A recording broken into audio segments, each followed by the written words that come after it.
And Crystallis played more like a light top-down Legend of Zelda back then. Oh, I guess I did play, but awkwardly, my friend had a Nintendo too, but I played the original Legends of Zelda on that Nintendo after I played a game called Crystallis on Super Nintendo.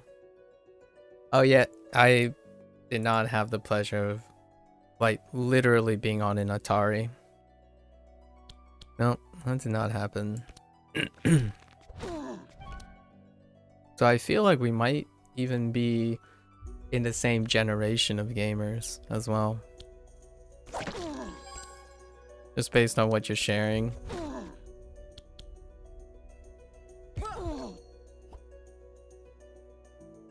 And now we're talking about deck builders.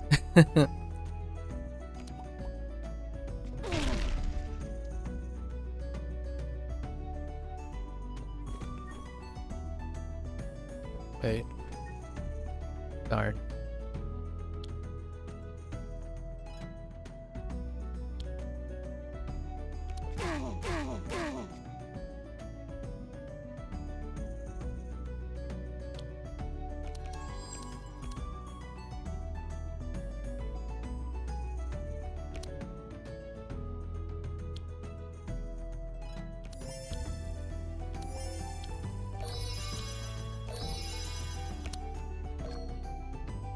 I am. Yeah, I am a disc golfer. Oh, used to play. You feel right at home. Yeah, I hope you're having fun. Disc golfer is a 30. If you're in your mid 30s, like if you're approaching your mid 30s or in your 30s, and you have like you live in a place with a lot of like parks and stuff. Yes, most definitely.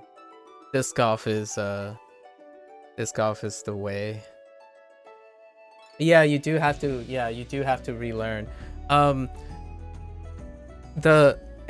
it's not necessarily relearn because you can't get the distance or something.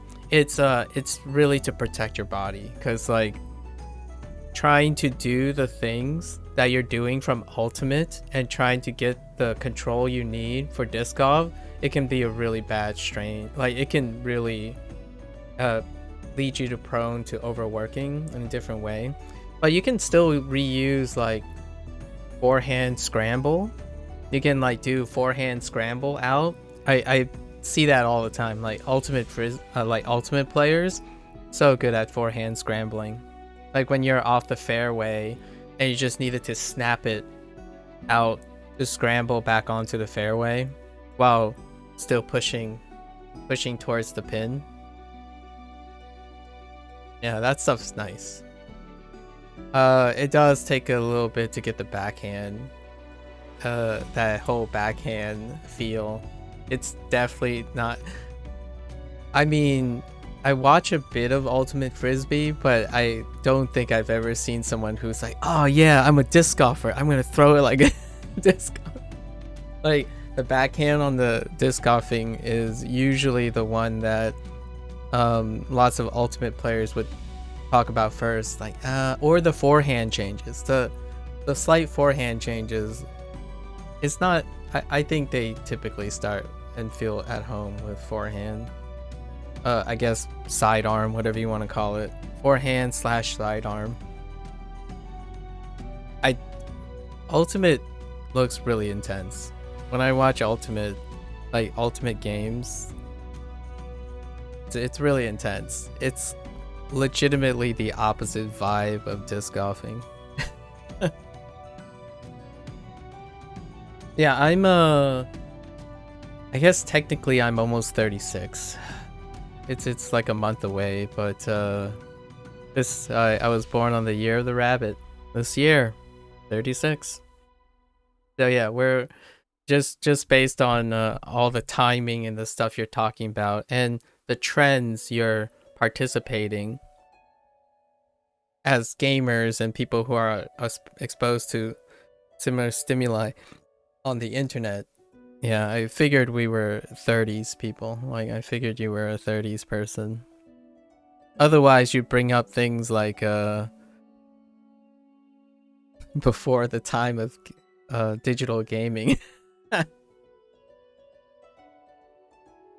Like, let's think about like 40s. What would you talk about? You would talk about D&D a lot. So if you were still inherently a gamer who likes turn-based things, tabletop, and you're in your 40s or in your 50s, you would likely be talking about pen and paper.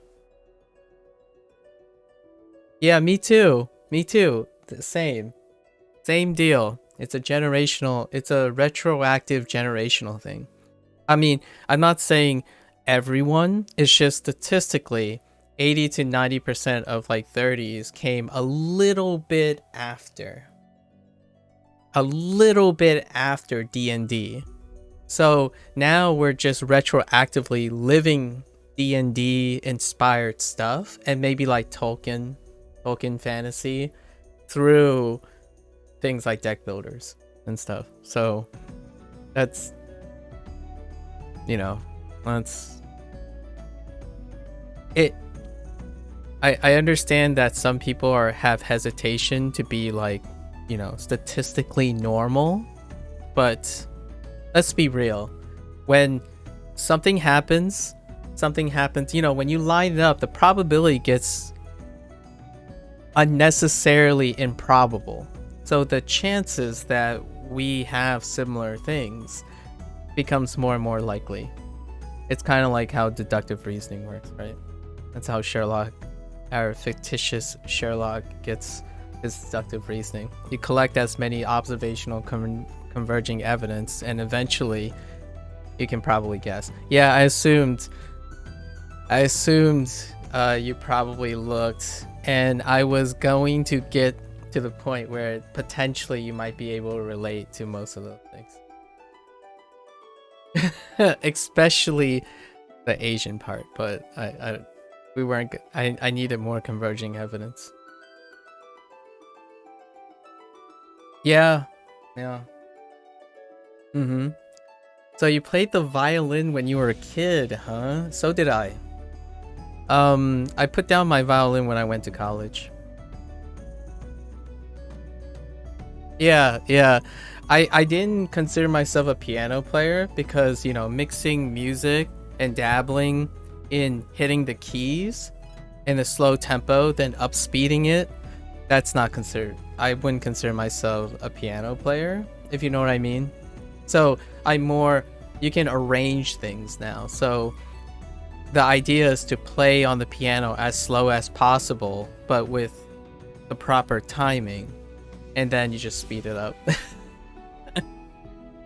So I don't really play the piano. I use the keyboard. I use like sound mixing devices that would, if you just play the piano properly, you don't really require any editing.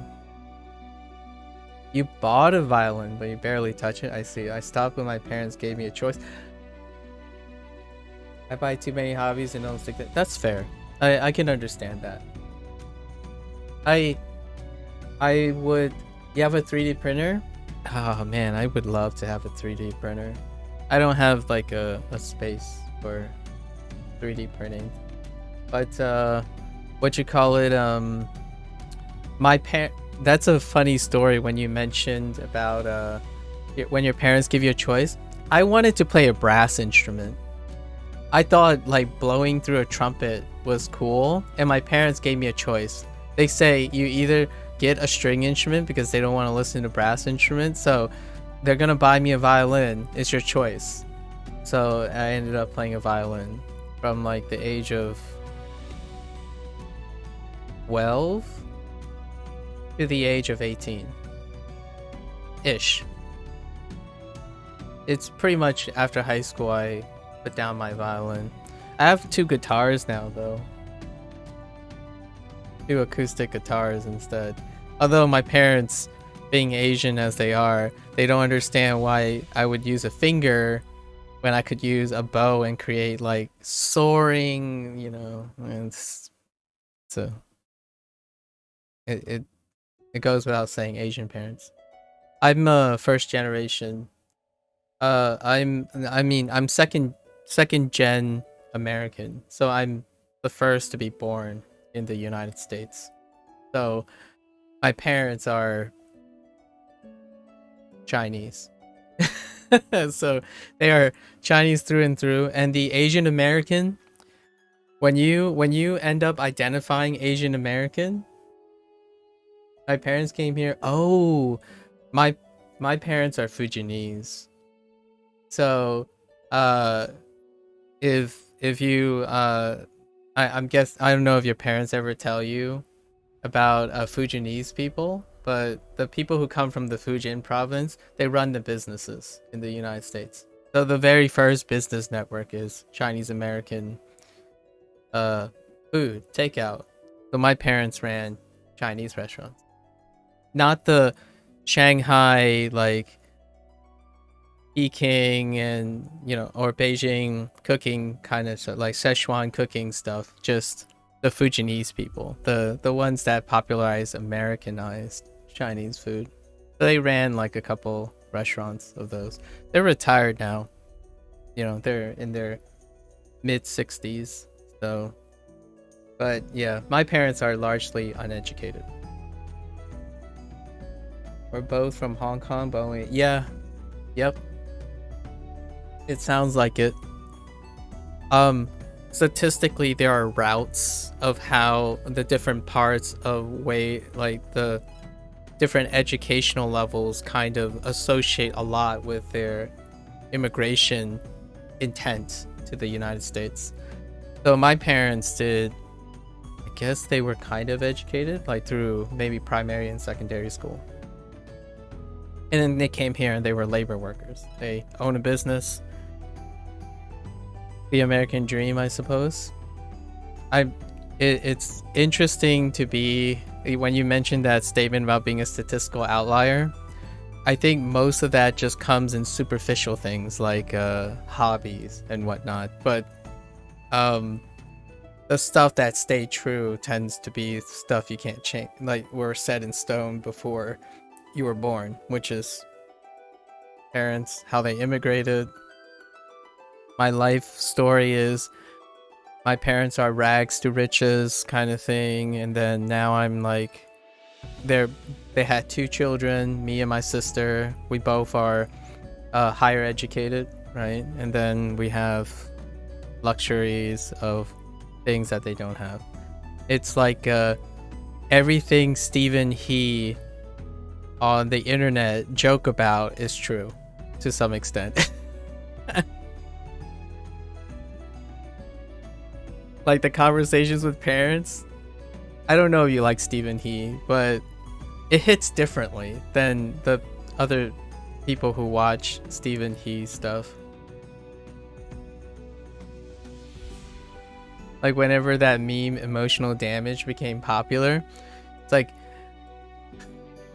when I see it, I don't even think it's emotional damage. It's more like emotional motivation, because that's how Asian parents are.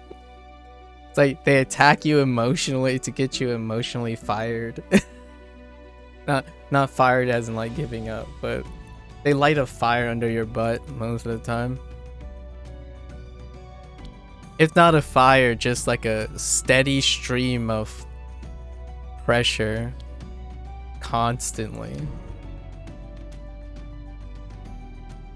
Do you mind if I ask you what you do now? I would like to ask you if that's okay. I like meeting other Asian Americans. It's an outlier for us to meet, by the way, because I don't know how your parents have you ever described to your parents what Twitch is? Because like I don't think my parents really understand still.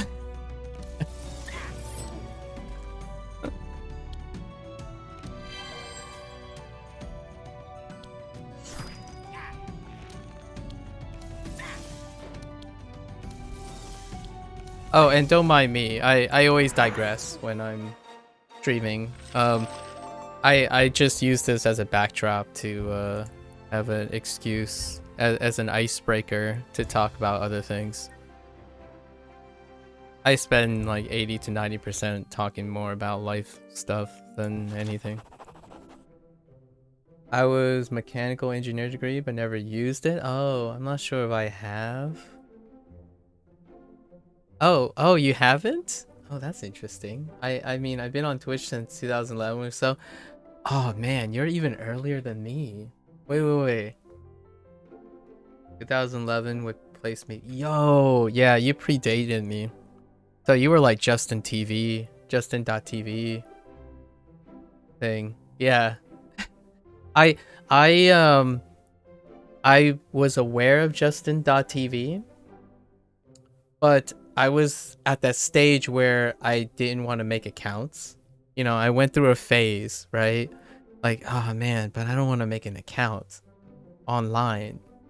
So my account, after a while, I was like, no, I'm just gonna make an account. Yeah, yeah. 2011.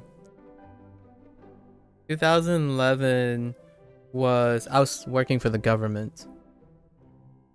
I was working. It's the second year and my last year working for the National Institute of Health as a post-baccalaureate.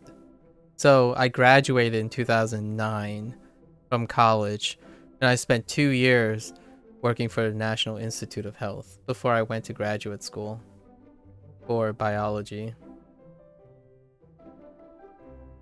That those years, I guess I was still like,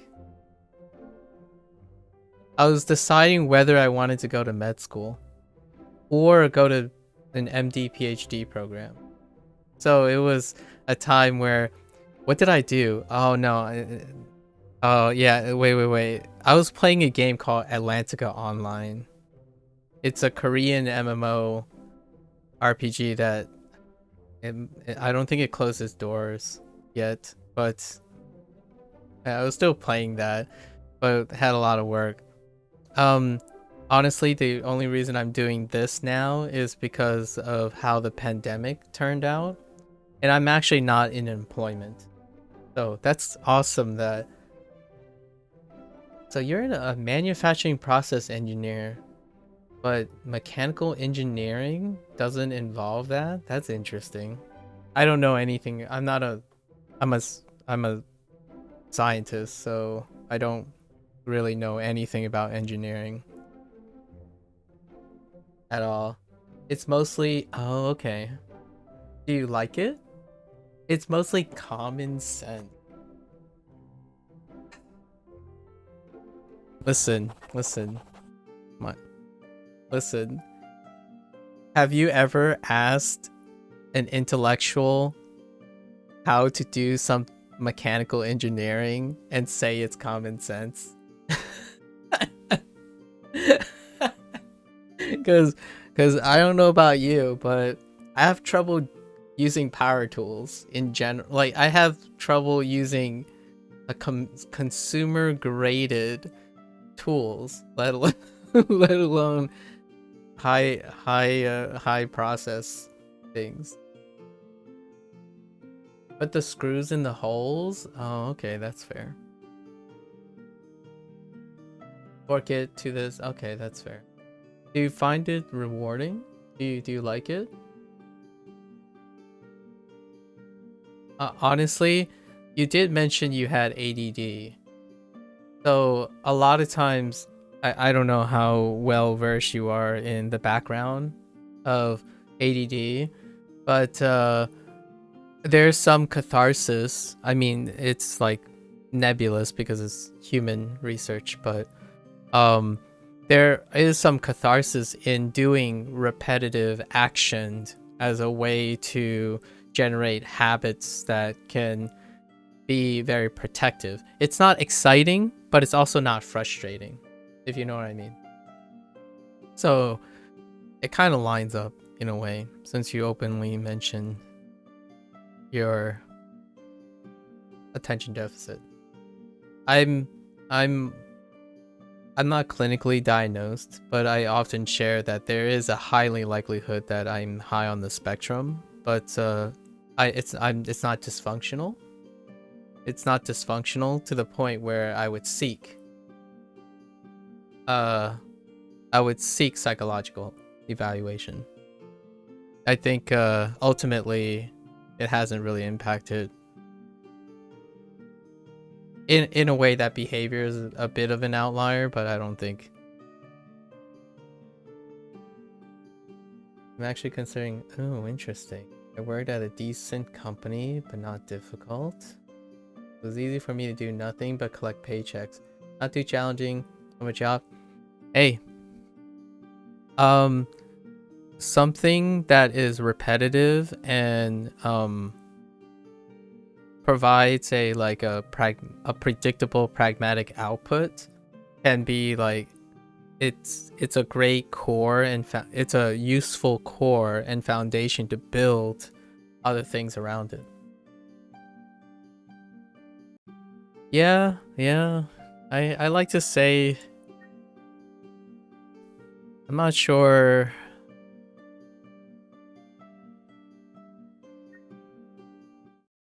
I'm not sure where I sit on that. Mentally challenging. It's kinda...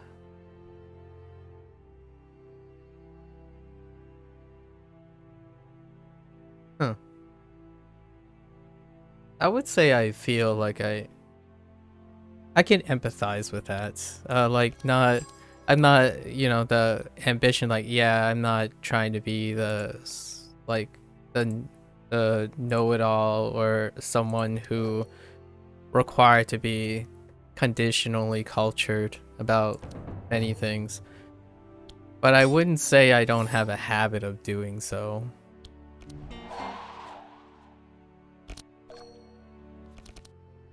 But you do know a lot about this game, though. Like, I think if I had to say the frequency, I've had over the 20 sessions. Over the 20 sessions, I've had conversations about this game with someone, like directly with this game, maybe 6 or 7 times with 6 or 7 different individuals. And their comments tend to be their commentary. They're not like constructive. They don't really demonstrate to me that they understand the nuances of the game, but because they're casual players and whatnot. But you are probably the first.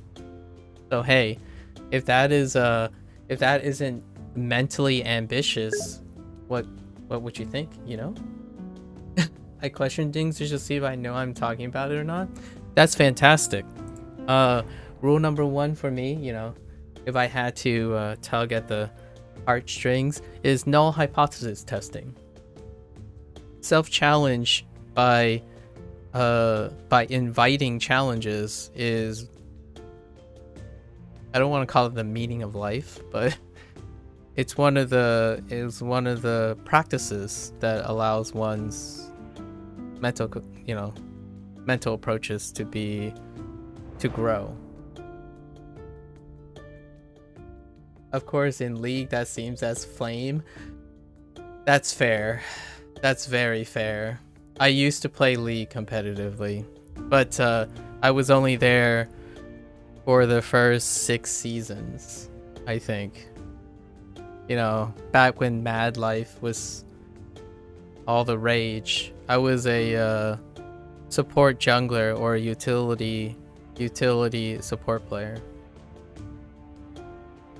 Oh, okay. That's around the same period.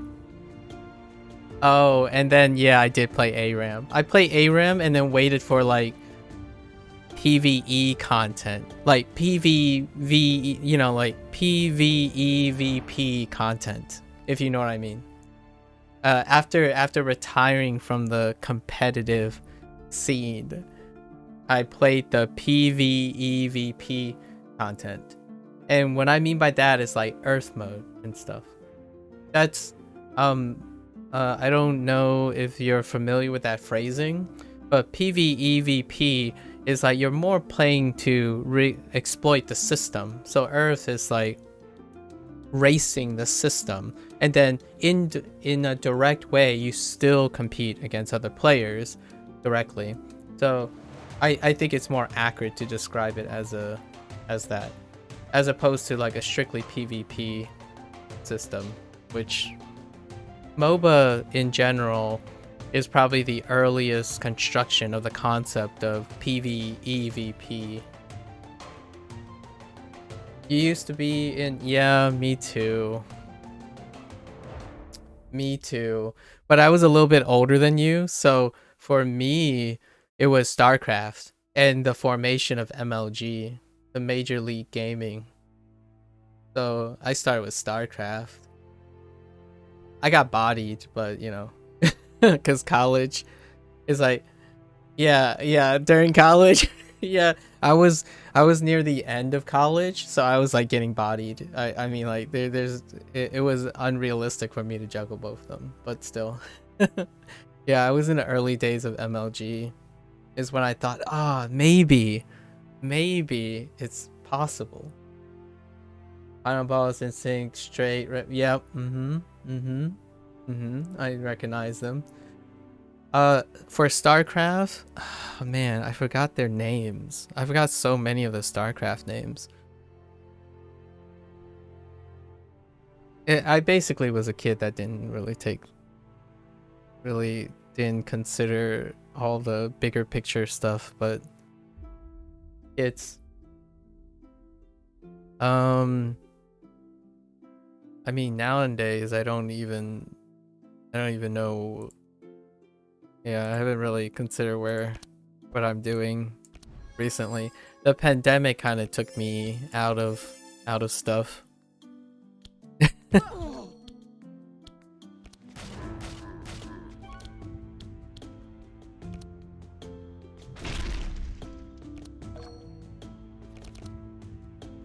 If you like anime though, and we're talking about going back to Across the Obelisk, if you like anime though, Library of Ruina.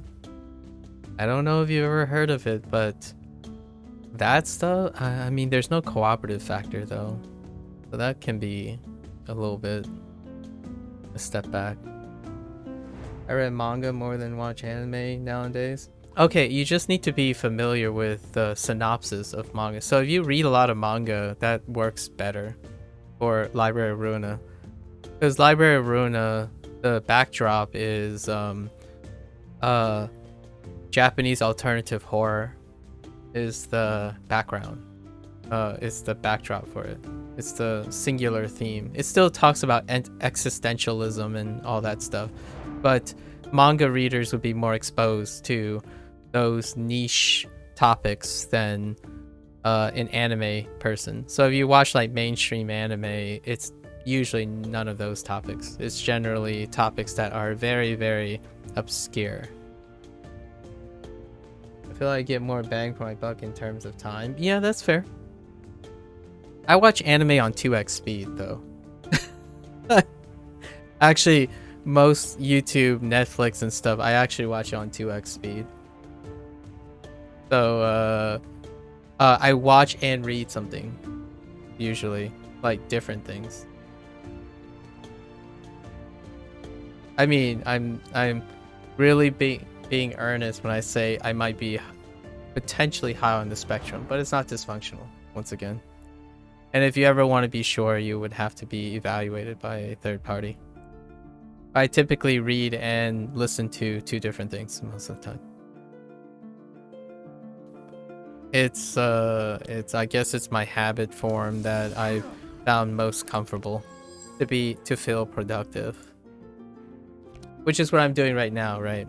Like I'm quite literally trying to keep on doing that as we're speaking and exchanging ideas. Bang for your buck per time. The most valuable resource. Debatably the most valuable resource. Time. You gotta maximize time.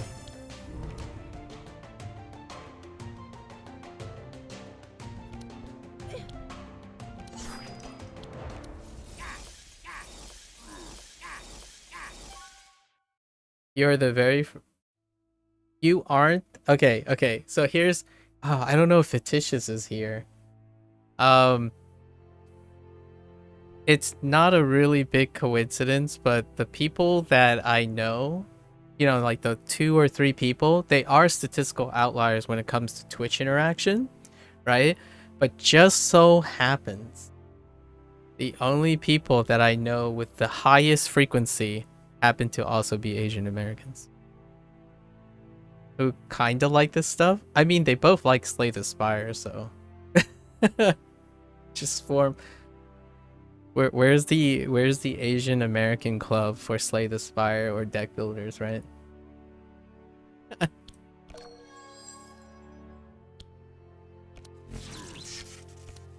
Fictitious can talk about his obsession with Slay the Spire. I don't know if you've ever played this game, but he certainly has a thing for very similar... We talk a lot, like just indirectly, or maybe not at each other, but kind of at with other people. Kind of nice.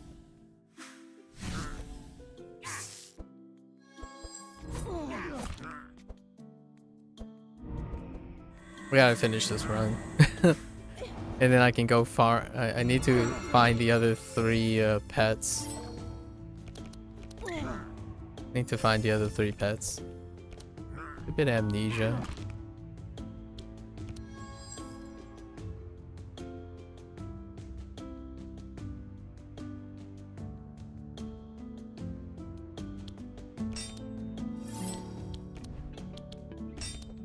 Oh no, that's not the one that I wanted to draw into. Yes. That's not fine. Actually not fine at all. Not paying attention. Okay. I think we're good.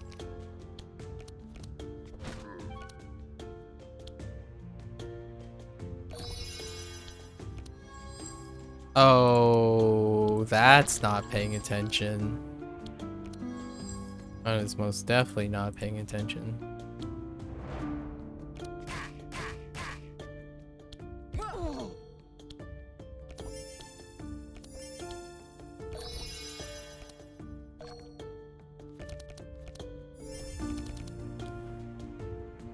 Alright, folks.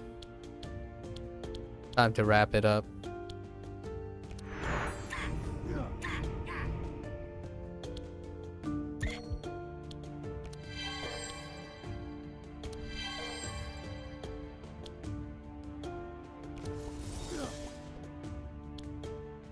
I guess I should have used... Yeah, I guess. I hope I don't blow myself up. Let's try not to blow ourselves up like last time.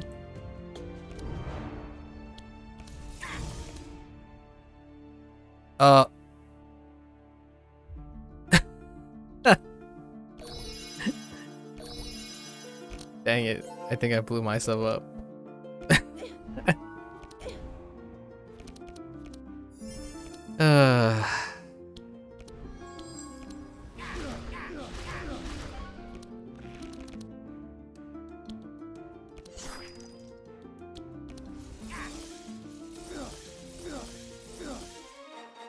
Didn't even heal.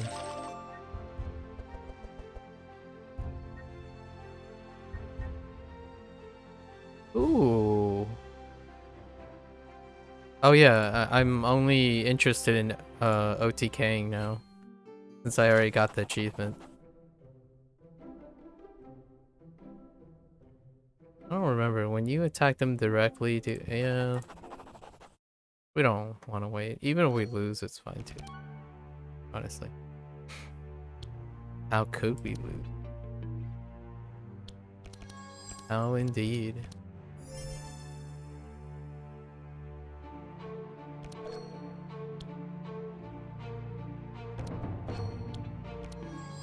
So good. It's so silly, but you gotta love when games allow you to do things like that.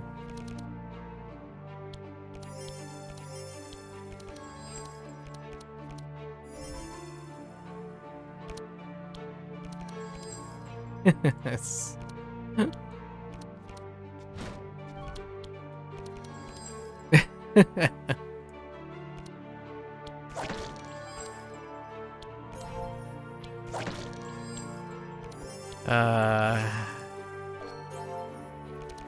Okay. That was good.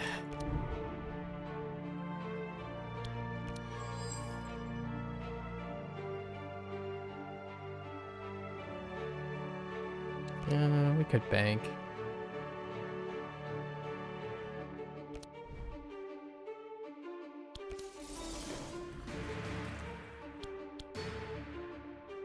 Oh, wait.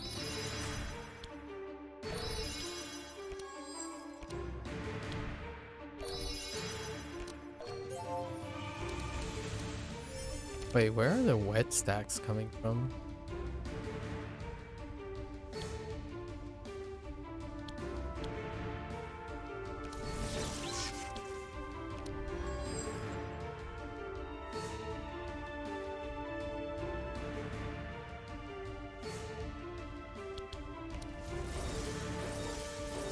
Oh, I overdrew.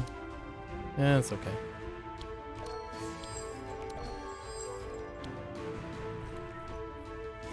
Dang you, vampiric tutor.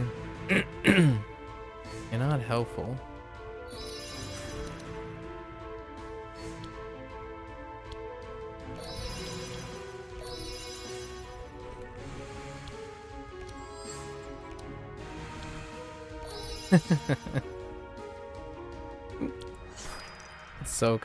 It's so comical how effective this is.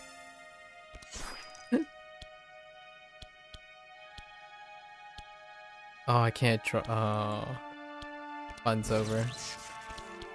Oh, wait. Fun might not be over. You know what?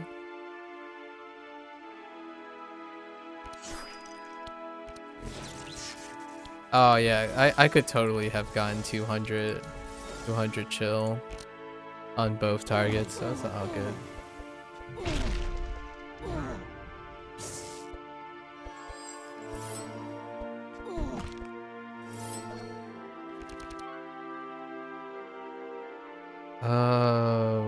Okay, that's kind of...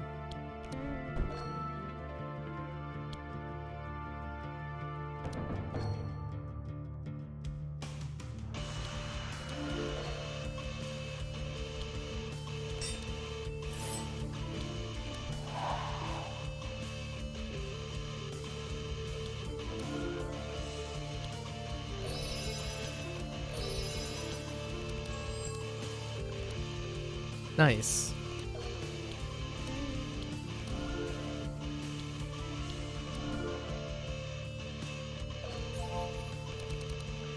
Oh!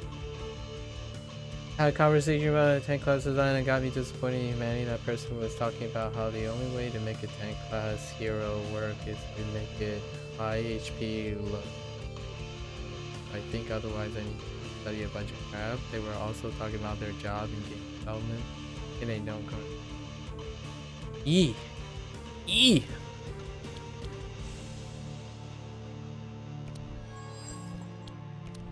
That's there's so much sorry, there's so much going on in that.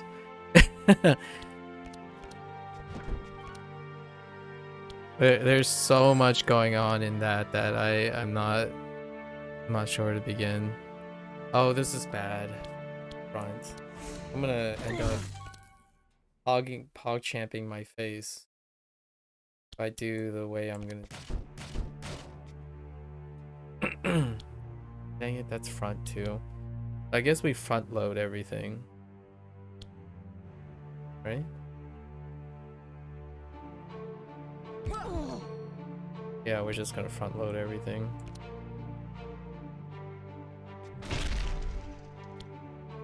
We could end up killing ourselves. That happens a lot. We just go ham on punishment. Oh, that creates a problem.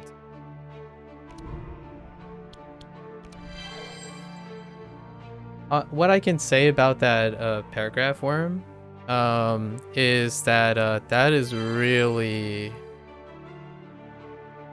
archetypical thinking that stymies, that really stunts creativity, and that's very unfortunate, but not very uncommon. Oh, don't hit him! Hit the other dude! Stop it! Oh my gosh, you're such a Pepka. At least you have some way to steal life back, but still. Round 2 clear is not too bad. Oh hey, actually this is the best. Round 2 clear is alright. Don't hit him. You butthead, you butthead. Yeah, see, you can kill yourself doing this. Wait, we can kill you now, so it's fine. Worth. Oh wait, did I kill myself? Hold up. No, we're good. We're fine.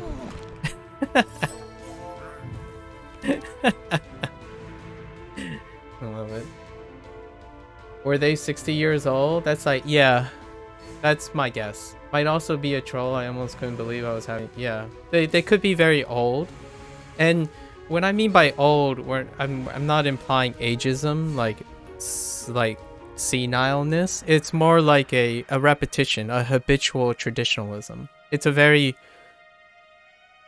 traditional take. But it could very well be a younger person being very heavily influenced by dogma and orthodoxy.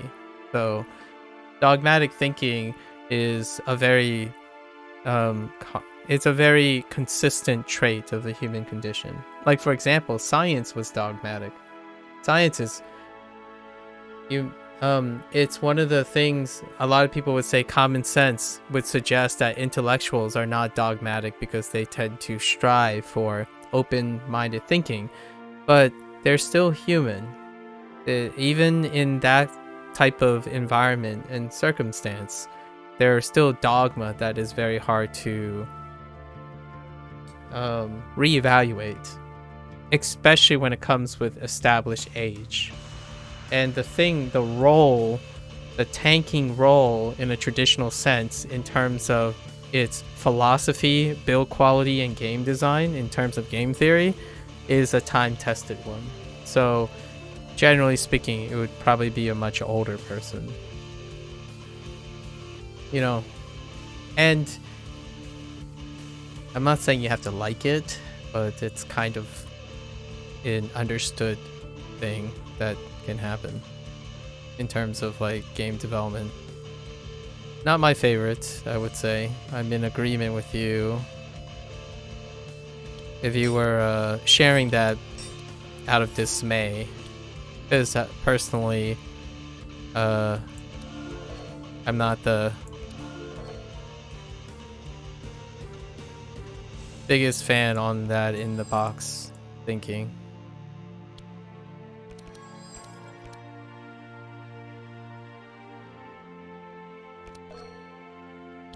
Hold up, I'm trying to I'm trying to prevent my my doodads from dying from the next dust punishment.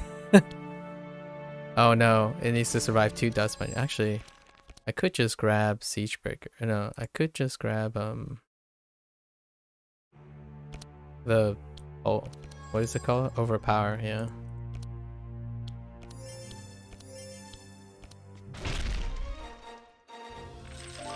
They also said that Paladins is a perfect example of tank design. I don't know now anything about how that game functions. Maybe you know more.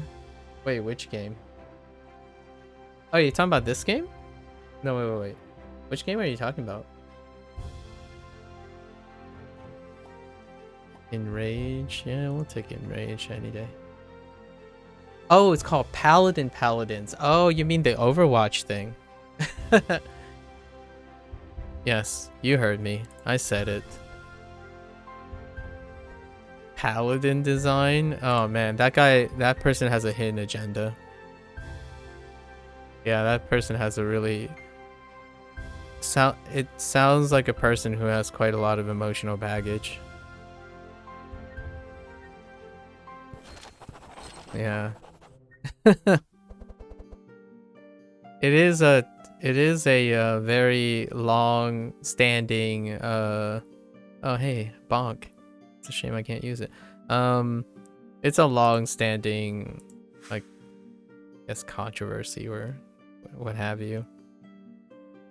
Paladins in tank design, I guess. I can't really speak to paladins like firsthand. I only read about paladins back when I was like very interested in Overwatch still, right? And paladins just like hop onto the scene. Endless bag.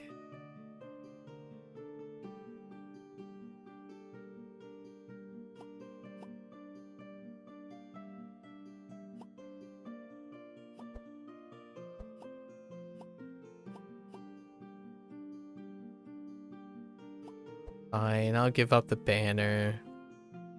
Actually,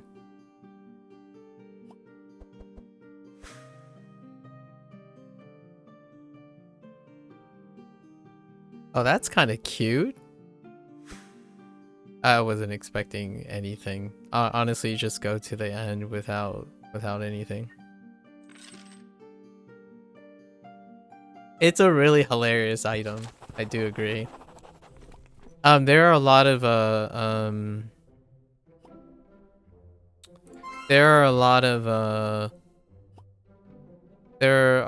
lot of fun references in this game. Like a lot of fun references.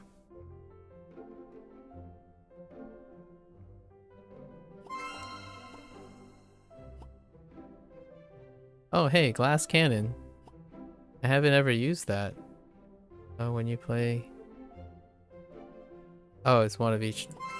Ooh. You know, I haven't used Evelyn in so long. Eve. I mean, they were mostly attacking me as a person instead of ad hominem arguments do start off emotional. That's a very emotional person. So it's pretty apparent they have some bad not attacking as in cursing, but yeah. The first thing you want to have constructive discussions is you start by demonstrating mutual respect and an ability to have active listening established, right? So for example, the first comment that comes out of my mouth tends to be an evaluation of what you're saying first. So it gives you an active acknowledgement that I'm taking your words, but I could be like, you don't know what you're talking about. I've done this for X number of years, therefore my wisdom and narrow-mindedness supersedes yours, for example. I mean, not in those specific words, but it sounds like that's the type of interaction you had with this person. It's like, well, I work in game development and etc. My seniority circumvents any form of input that imparts value to what you can contribute to this discussion kind of deal. Like, I'm trying to like sound a little bit more... I'm guessing this person sounded a little bit more esoteric, but perhaps maybe they could end up just being a belligerent person who like attacks the character. Attacking character is it's definitely a way to convince someone. Wow, that's a dead hand. Definitely not my... It's tricky. It's definitely tricky to figure out how to proceed in that situation. I do not envy you in that situation.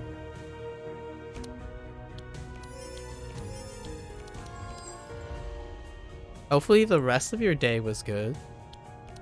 Or engaging.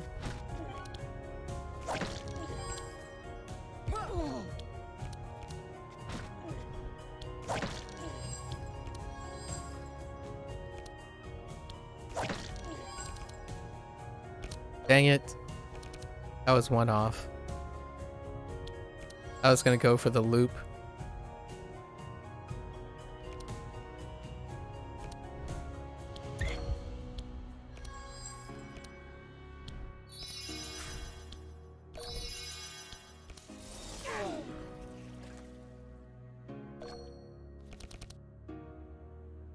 Ooh.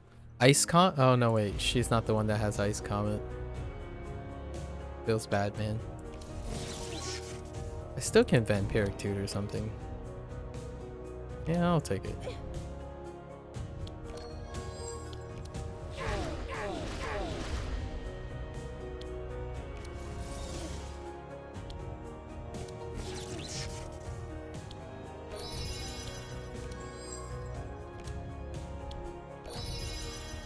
I mean, they convinced me of their own bigotry is what, yeah, that's more or less what you would get. Yeah, my little brother had a birthday, we had some nice food, and it was fun. Oh, that's great.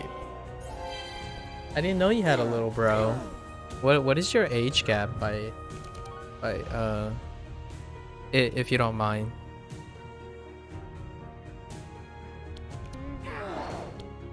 Like, how little are we talking about? Are we talking about an impressionable kiddo? Or are we talking about like how I talk about my little sister, who's only 9 months younger than I am?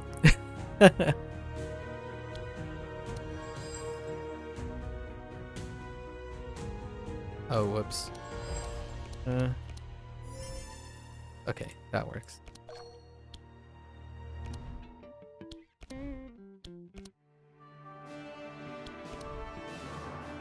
Did we just go ham without healing? Oh yeah, there's the standard. That's good. Ah, the good stuff.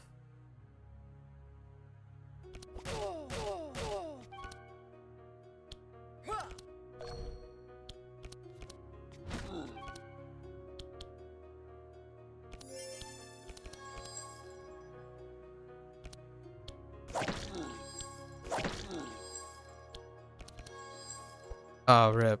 I thought I had 2 left. Card counting, very hard. 15 years? He is 6? It's pretty difficult for me to get along with him. He has like... Oh, you know what they say about energy. Actually, I don't know what they say about energy, but you know. Gotta show him who's boss. Gotta amp up that energy. I mean, jokes aside, sounds like an adorable brother.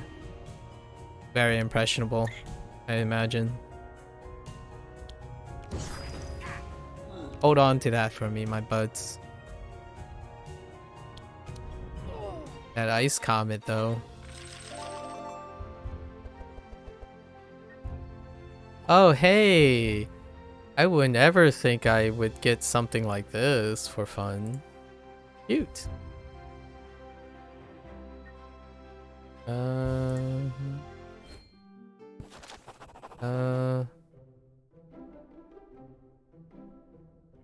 Nah.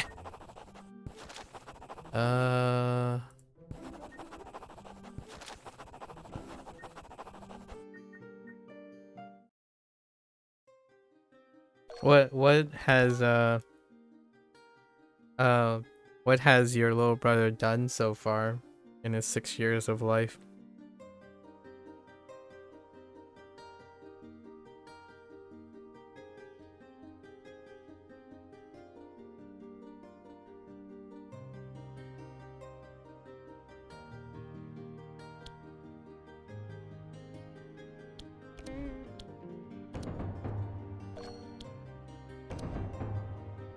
Let's just protect those dudes. Just in case something terrible happens.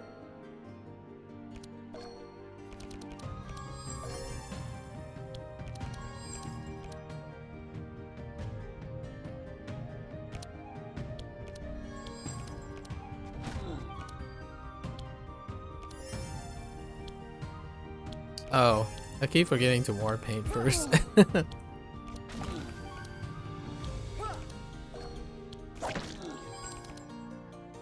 There we go.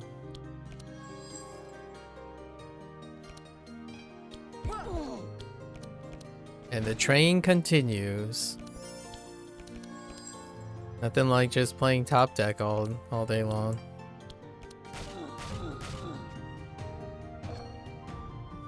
All right.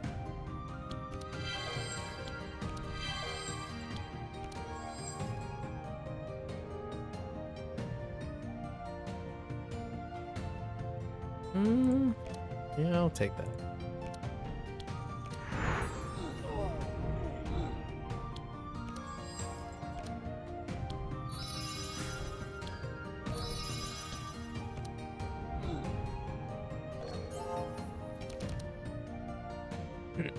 All right.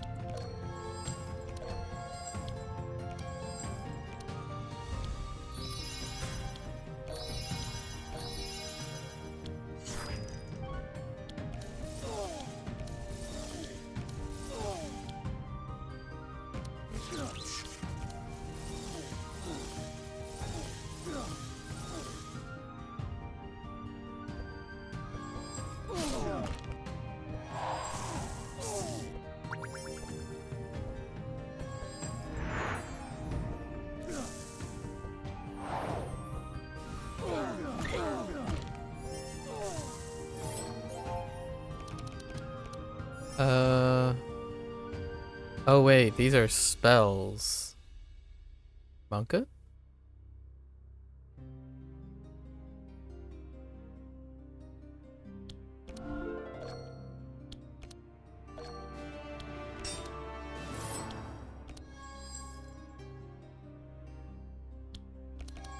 Can't use power slave.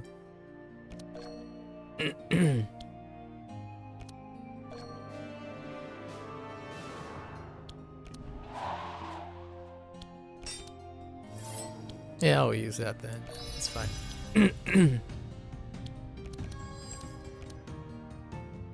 Oh, that's awkward.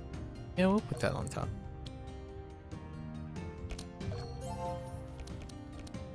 I honestly don't know what I could say to that. We also don't live together. I'm not really a phone person, so I might not know if there's anything I find memorable. That's fair.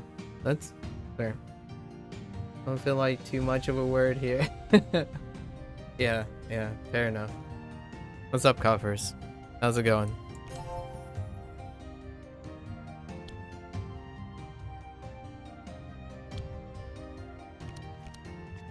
Oops, I've got to use this. More draw! I gotta empty my hand first so I can use battle plans. Not that. That's for sure. We'll end up getting these back anyways. Bonk? Do I bonk? No. Now I bonk. I bonk you. I want bonk back. I bonk you again.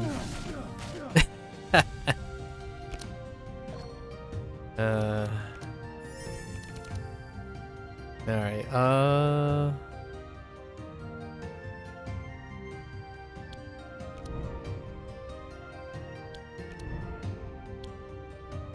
oh yeah, hold on to this for me. This one. Oh, okay. Okay. Peace. Peace. Yeah, you only need one copy. Well, you only need one copy of those. So you're the bad guy in my epic tale. This battle will be legendary. It's showtime. And what are you supposed to be? A singing frog? What a joke. I don't have time for this nonsense, but your companions seem to be a threat, so I have to finish you off with my new powers. That's I think that's the last dialogue that it's an okay one. Not quite the snappy quip. Not quite. Dang, that's not hot. That's really not hot.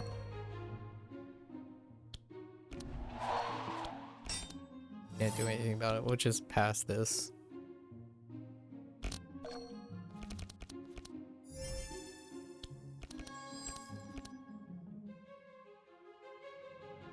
Oh, you just got out of class? How was class today? Did you get to learn more about your assignment?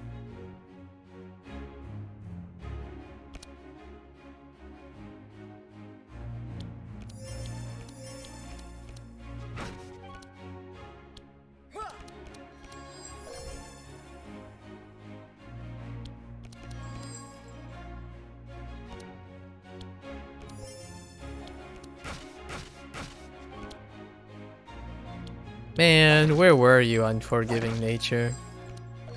We could have done great things together.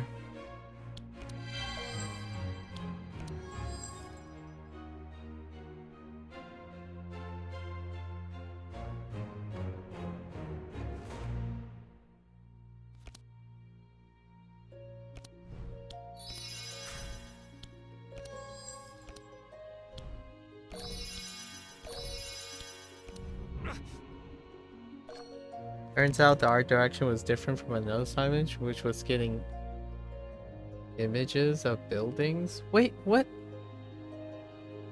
So wait.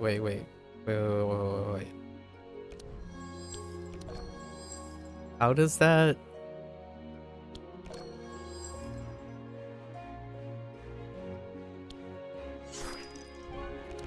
So how is it different now?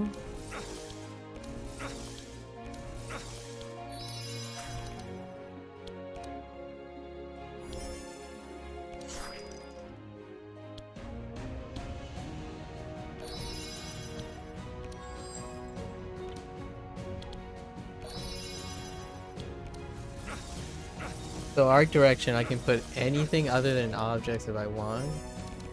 And it's due next week. Oh. Oh. Oh, it's other than... Okay, fair enough. I see. Ah, you done goofed there. Are you trying to convince me never to trust you again, Coppers? Is that what you're trying to get me to do? Man, all that work for 600 damage on turn 1. Feels bad, man.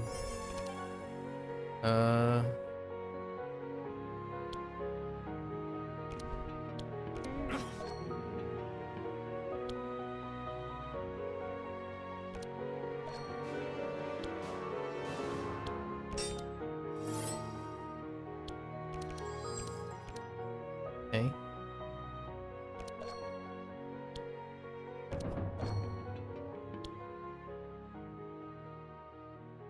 I don't even need to use that, huh?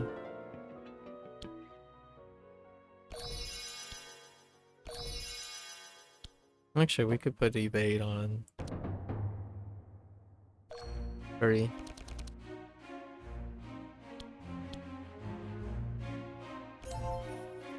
Wait. No, wait, we gotta test this. First, let's get rid of all these things. Does this proc evade? Oh no, it doesn't. Cool.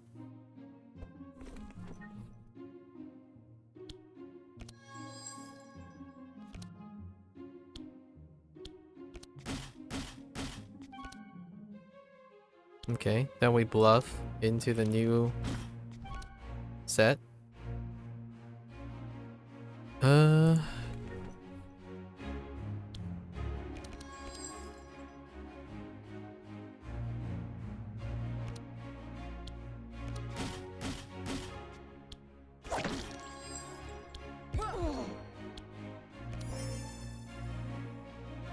I forgot these aren't vanish. I should keep these as vanish.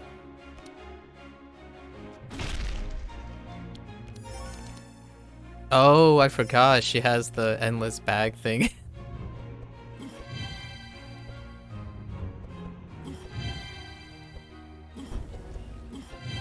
I'm trying to say my professor is Pepega for miscommunication. Oh, so you're saying... Oh, okay. Well, that changes things.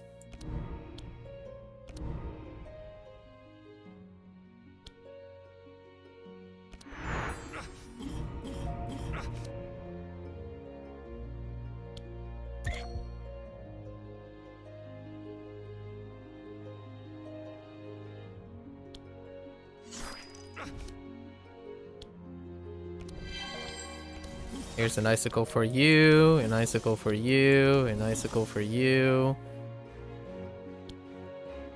That's not big enough. I need more,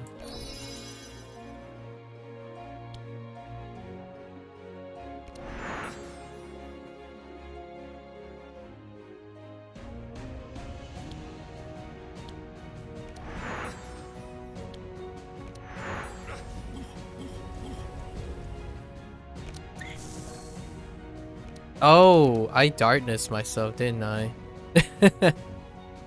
Just not paying attention. Oh, I don't have a single draw. Feels bad, man. Oh, wait, I did. I can't. Oh, no. I basically just don't have... Oh, okay. Well, I guess we just Blizzard over and over again with enchant weapon. It's so dumb. Oh, Obelisk. Oh, rip. I think I'm gonna lose him. No, I guess I'm not.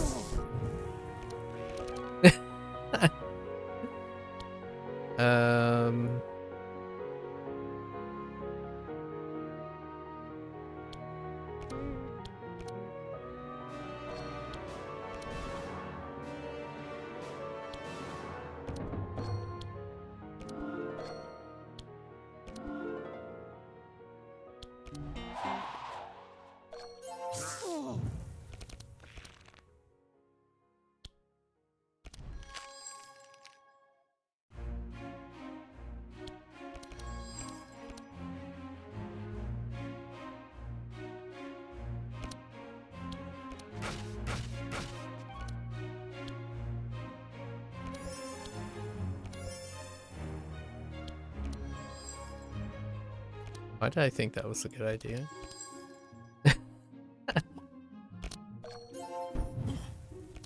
I thought I could kill him on the last turn, but I vastly underestimated. Wait, is this Ice Comet? Oh, yes. Give me that Ice Comet.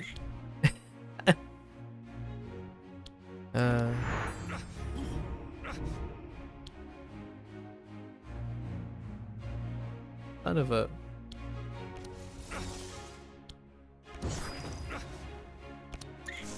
It's kind of funny getting Zach to use cross abilities.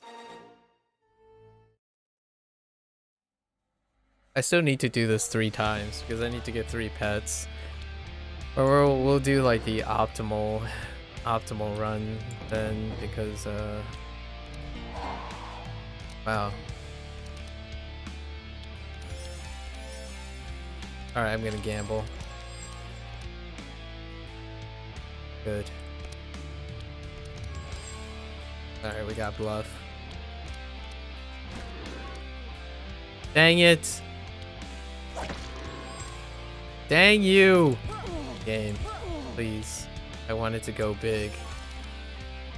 Alright, we got bluff. Nice. Oh, we got bludgeon too.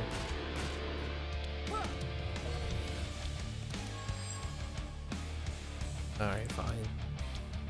All of it? Only 500. That's sad.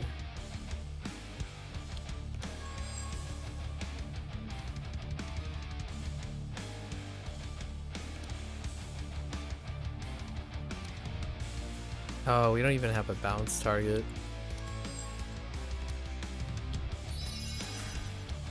Feels bad, man.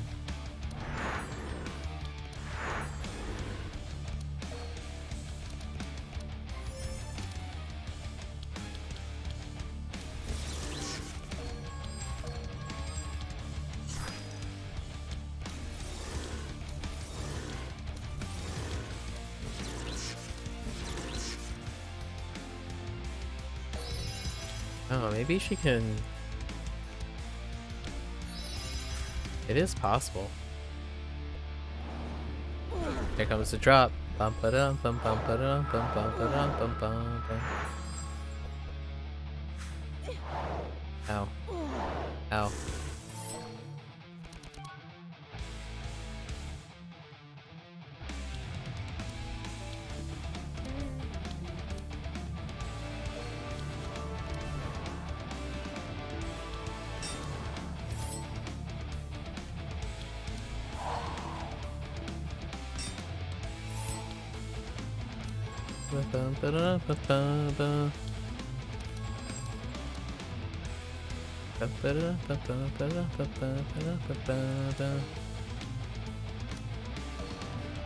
More! I need more power. Give me more power.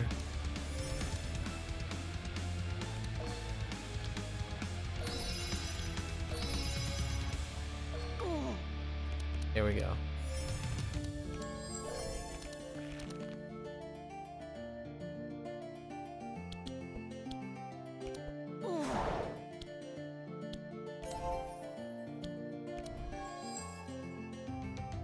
This is front. Oh, that is up.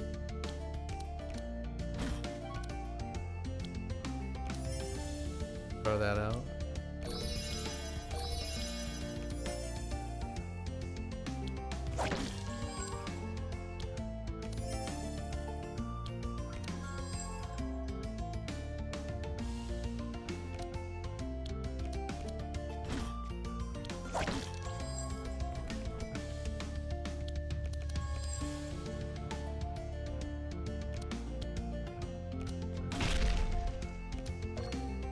What do you think about platform fighting games?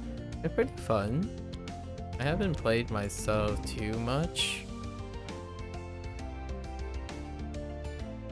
Coffers can make a comment on platform fighting games.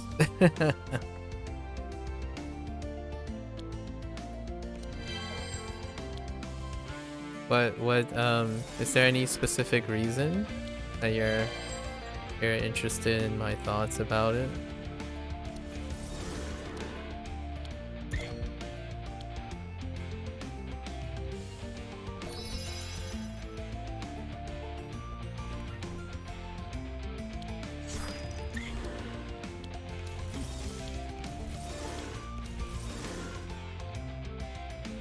Wait, how are you poisoned?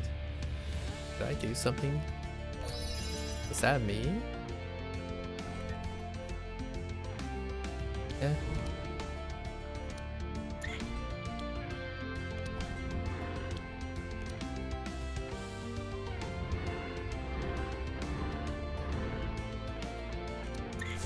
It's okay.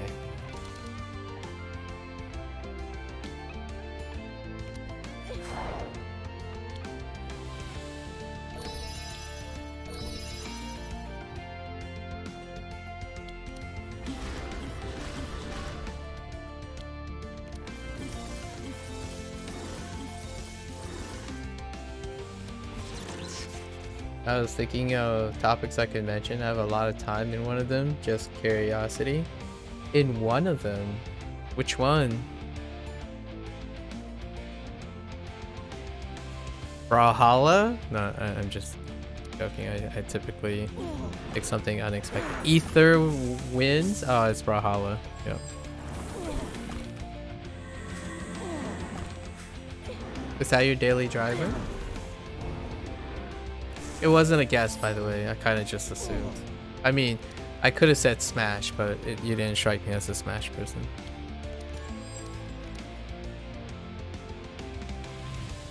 That is a community worth investing in. If I had to make a hot take, Brawlhalla's community is one that will pay dividends. It's a very loyal community.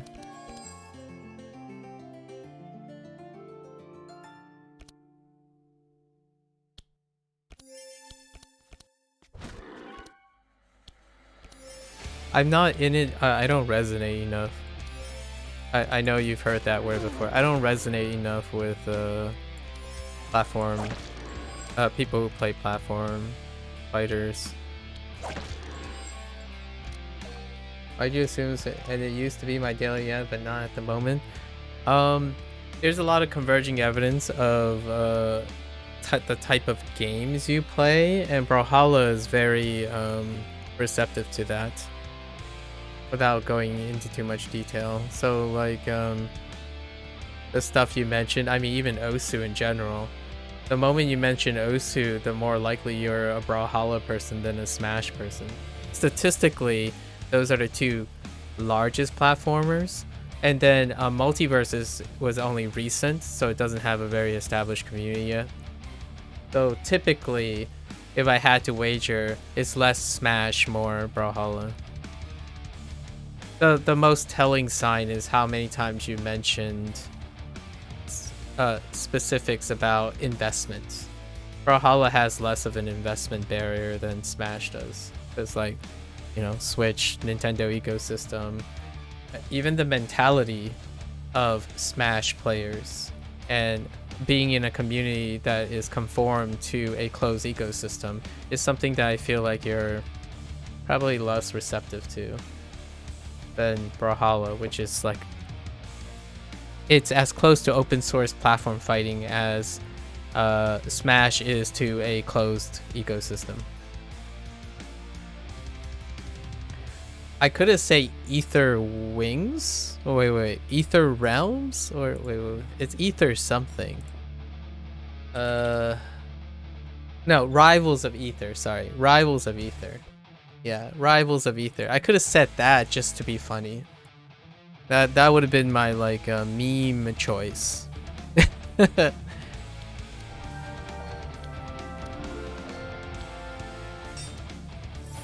Definitely could have just said that instead. Community overlap a little, but I've never played it. Yeah, it's another one. It's a smaller one, but it's, yeah. It's definitely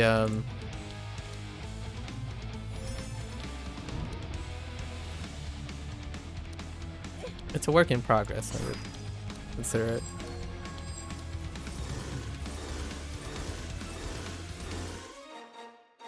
Alright, we don't have to do chill anymore. Sweet. Oh, Destiny was new. Alright.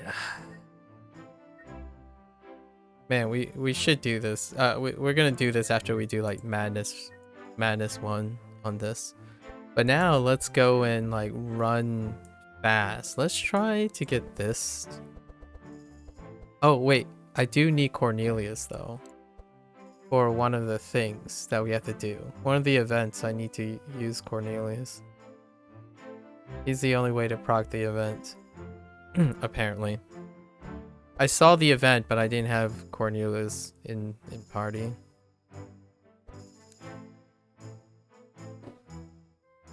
I don't think I need to change anything about him. I do need to change something about him. I was even thinking about doing Thal.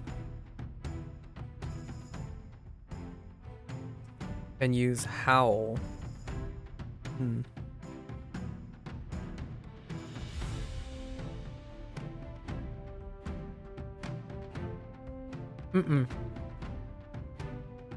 Actually, kind of funny. It's because of traditional fighting games. My first introduction to frame data matters type of deep dive into fighting games are traditional fighting games. And that's what creates the division away from platform fighting.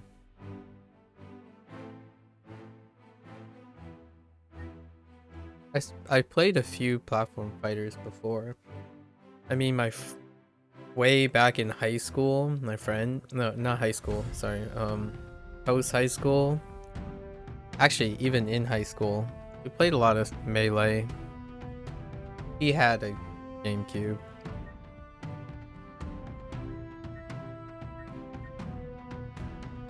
That was the first, I would say that's the highest amount of hours into a platform fighter that I have up to this period. In terms of traditional fighting, Street Fighter series is the longest. It was a But the Street Fighter game, Street Fighter was not the first traditional fighter, though. Mortal Kombat was my first traditional fighter, or same plane fighting. But technically, then you have three-dimensional movement, right? My first three-dimensional movement was not Tekken, interestingly enough. It was Virtua Fighter. Then it was Tekken with three-dimensional movement. Then we had like Soul Calibur, right? Soul Edge and Soul Calibur. I had a lot of traditional fighting background. All the first stuff. I don't currently play fighting games anymore. Like, very often with high frequency. Most of the type of fighting games I play are actually turn-based fighting games. And you might be saying, what the heck is a turn-based fighting game? There are some. In fact, there are turn-based fighting games with deck building in it. I do like boxing games too. Like, they're interesting boxing games. They're more like rhythm games than they are like snap decision things. They're more like timing games. So closer to rhythm gaming than fighting games. But in a sense, it's like on a spectrum. There is a point where the fighting game becomes a rhythm game. So like it's on a spectrum, right? They have relatable qualities and quantities of mechanical understanding. Like you can interpret the tell and the startup frames, like positive and negative frames, as a way of understanding how a rhythm game works, where there's pause periods and, you know, timing periods and like broadcasting. Just frame data tends to be involved in both aspects of gaming.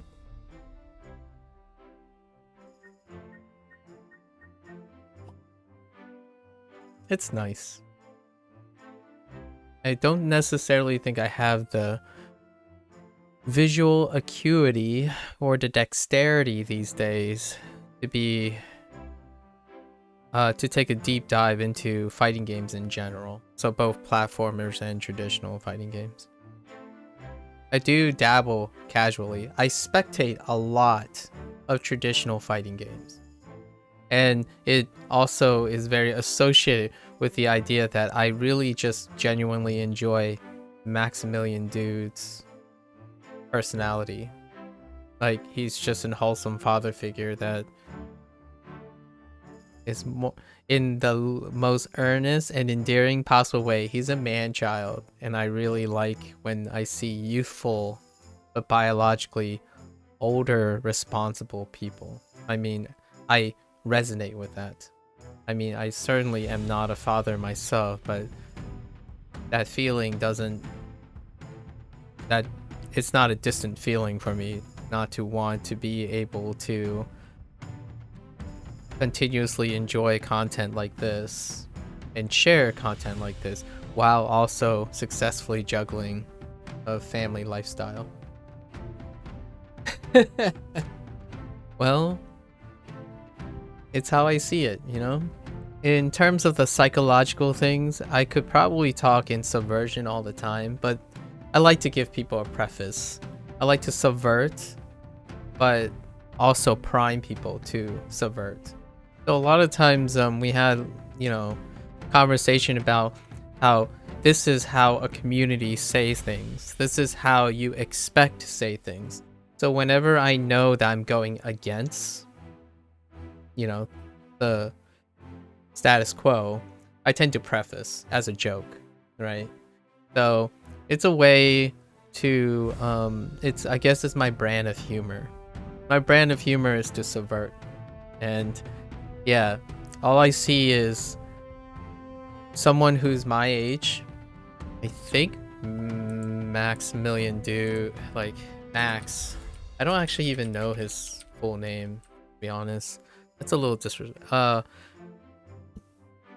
Maximilian Miles Christensen. Oh, his last name is Christensen. Yeah, he is slightly older than me. He is 3 years. a little over 3 years older than me, and his career and his early career, his early video game career, I can resonate with that wholeheartedly. Now we deviated, so now I play games that he's only recently discovered, like his foray into roguelike games and roguelite games. 80s Vampire Survivor being the most recent, but that's like my wheelhouse now. But he most definitely do not play things that we deviated a lot. He's stuck to fighting games and what. So that's where I get my exposure for fighting games. I can at least intellectually hold a conversation about fighting games and the related stuff through him.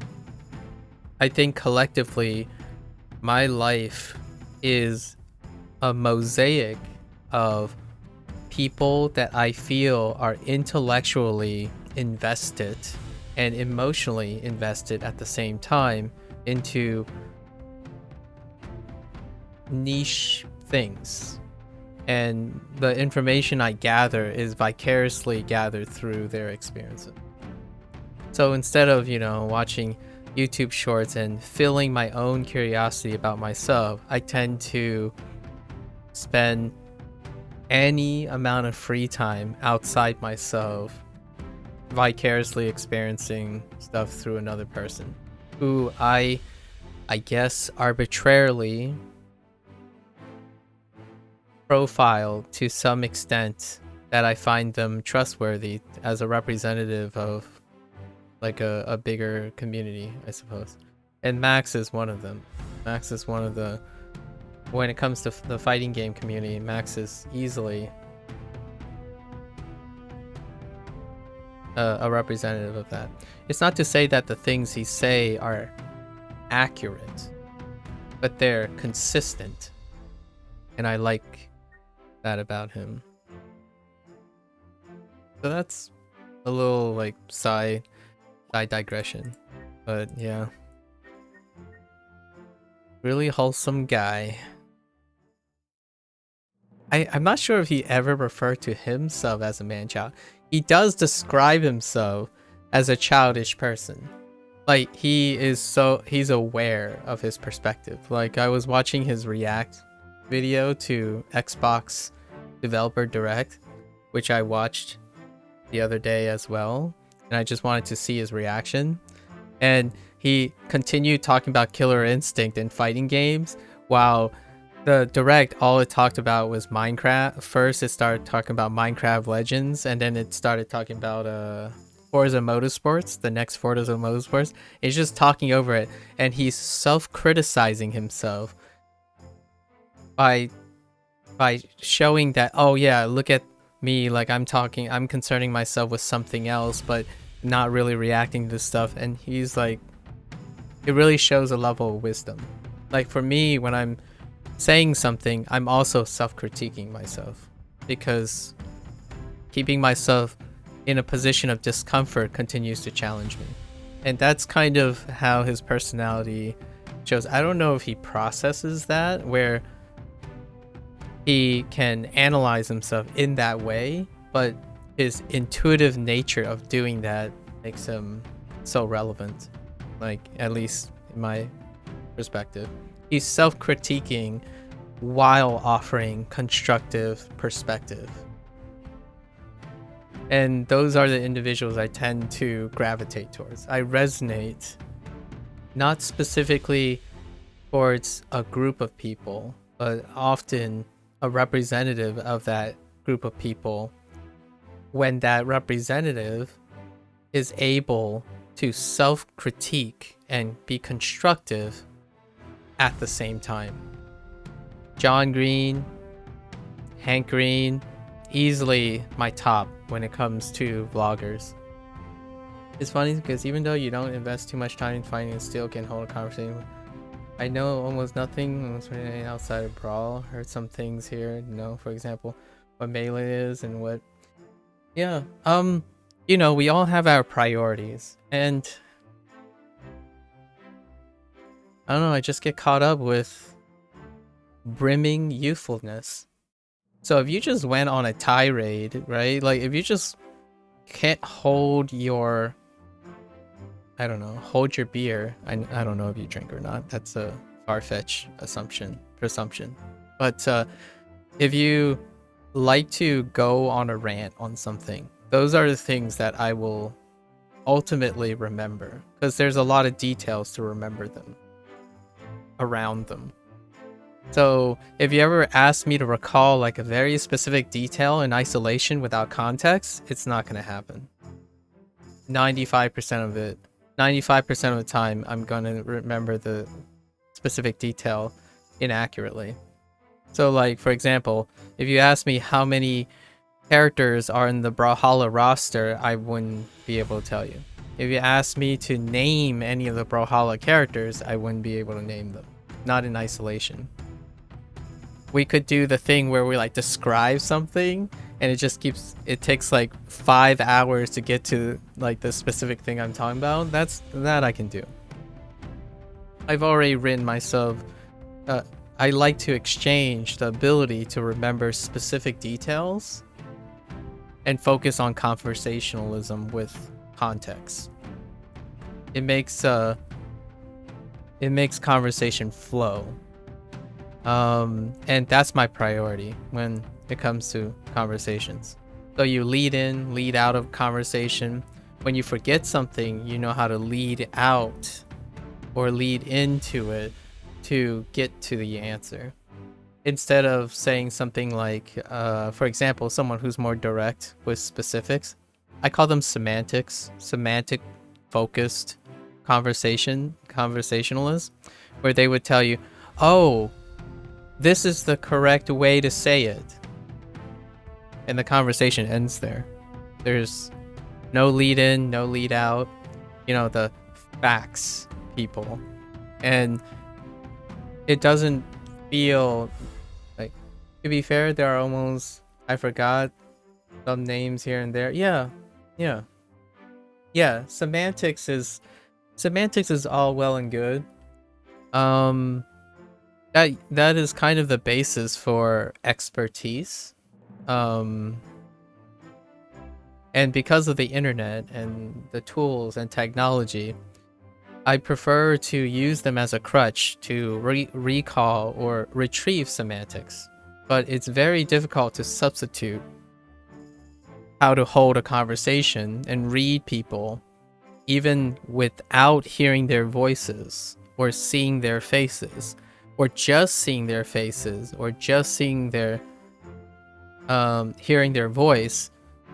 That skill is something that requires time to train. Semantics requires just looking it up.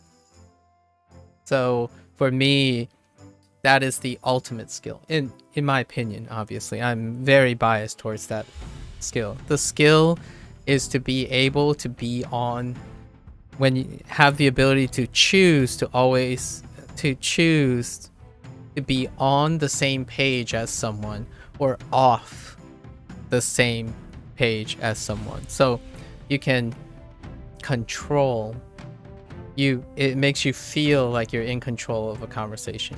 And it just wipes away the one thing that prevents people from that generally strongly prevent people from holding conversation. That's social anxiety. Social anxiety tends to be very strongly, in my opinion, a driver by the lack of control. So when you ask yourself, you need to approach someone and ask them something, but what if? What if this? What if that? It's like, well, it's all right.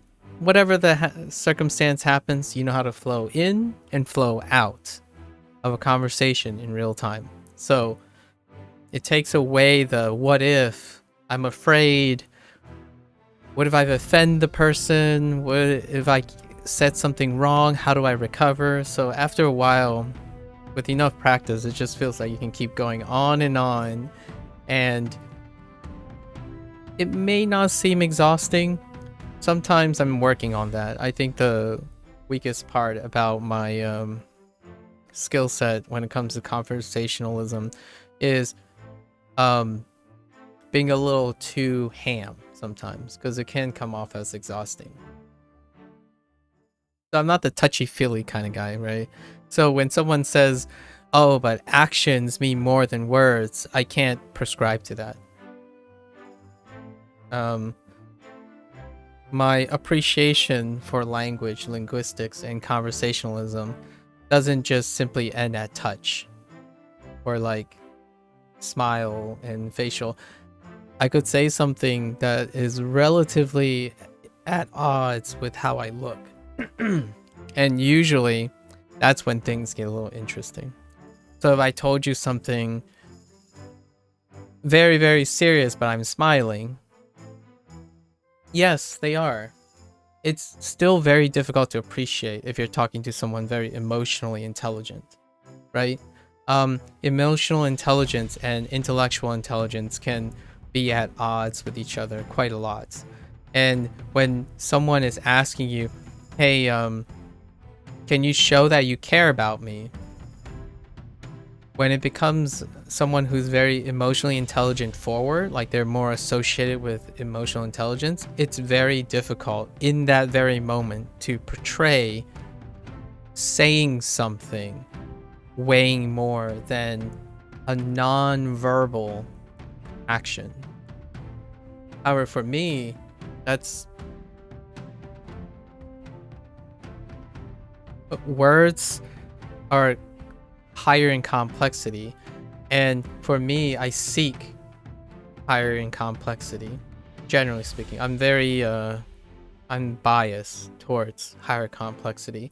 But when you're trying to be honest, honest, being genuine, typically the property that correlates with honesty is a reduction. It's a directness. It's a lowering of complexity, relatively speaking. So when you become more, if you increase the complexity and like it's not very clear. It creates like, it can feel very indirect. So that's the situation I'm talking about. When you get closer to someone, often it involves becoming more direct and being more nonverbal in general. Because words are, well, we know. We talked about it yesterday about the complexity of words. Sort of. With in the context of the American culture, right?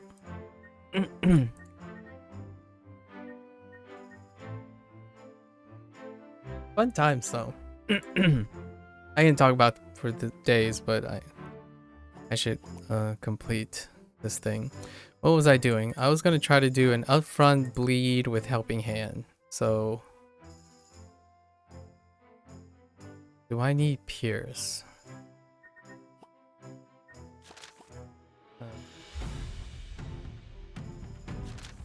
Oops. Maybe I can use this as a search tool. I was gonna see a bloodbath. Scales with powerful. I'm not sure, or how well it scales with powerful. So we'll see. Oh hey, Carnage. That's a reason for Pierce. Carnage. Is that cheap? Oh yeah, that's a not bad. Can I choose targets? No, I can't.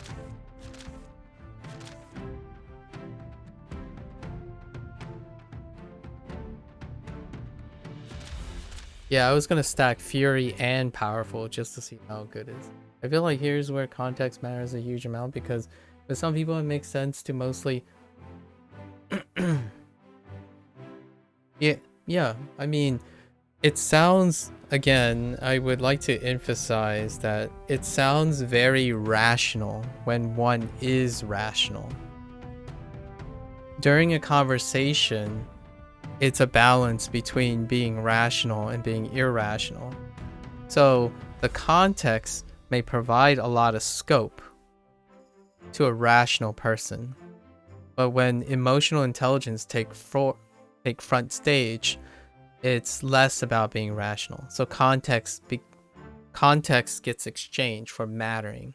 Like the significance of context start to depreciate as the emotions go up. So you're getting diminished return if you keep focusing on the context of if you try to contextualize something to an emotional person, you are likely to get a less receptive form of response. So it is very great to understand and give weight to context when we're both having a conversation with dry and emotional detachment. Regrettably, I don't know if it's regrettably, depending on how you feel at home, I would say this is presumptuous. I don't have any data to suggest this, but I would say there are probably more people who have context independent conversations that are emotionally heavy than context specific rational conversations. And you might be thinking, I am specifically linking those two. You could have context specific irrational conversations too. Yes, kind of. There's an upper and lower limit to having context irrational conversations. Like, I hate you, so therefore I'm just going to be mean to you. That context becomes irrelevant. You see what I mean? Like, that person who like made an ad hominem argument against you about the traditional tank setup is already context independent. Like, they're already have enough baggage that it no longer becomes context specific anymore. And if you try to appeal to an individual like that with context, since they're already having a context independent mindset, you will probably not get a response from them. Like, they will not be very responsive to you. So I agree with you. Context matters a huge amount when we're talking about it rationally. Yeah.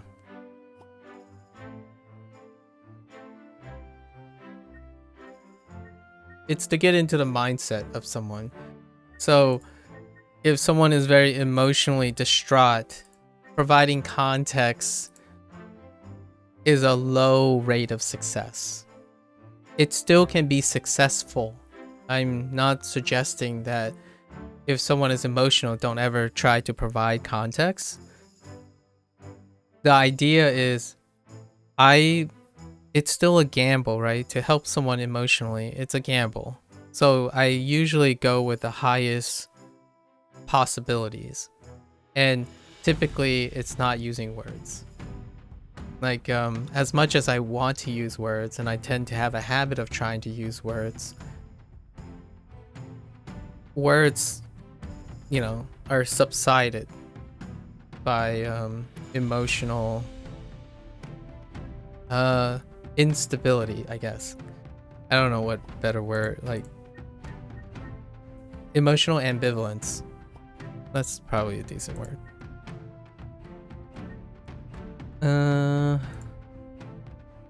Okay. So I'm doing this stuff, right? Yes. This. No. I just want to know what the upper limit of fury and powerful and bless is. I don't think I'm gonna do vitality. Although I can dispel.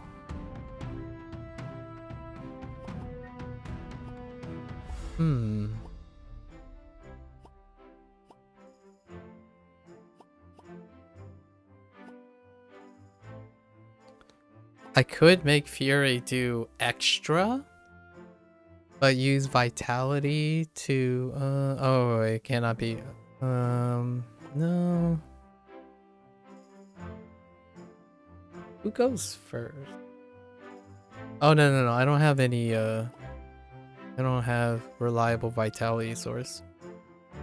That's fine.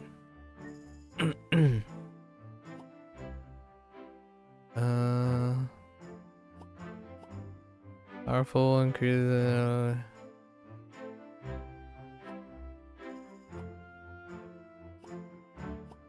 oh, I need to swap out the other two characters now.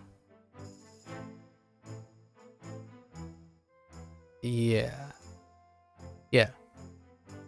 Honestly, don't know what would ever be more successful than not in the situation when the other person threats you out of context and gets emotional, like fit into their value system. That sounds impossible in the random contact over the internet with a stranger. Oh wait, then not. Hold up. I honestly don't know what should be successful than not in the situation. Oh. Wait, I honestly don't know what would even be more successful than not in the situation when the other person threats you out. Oh, okay. So like you're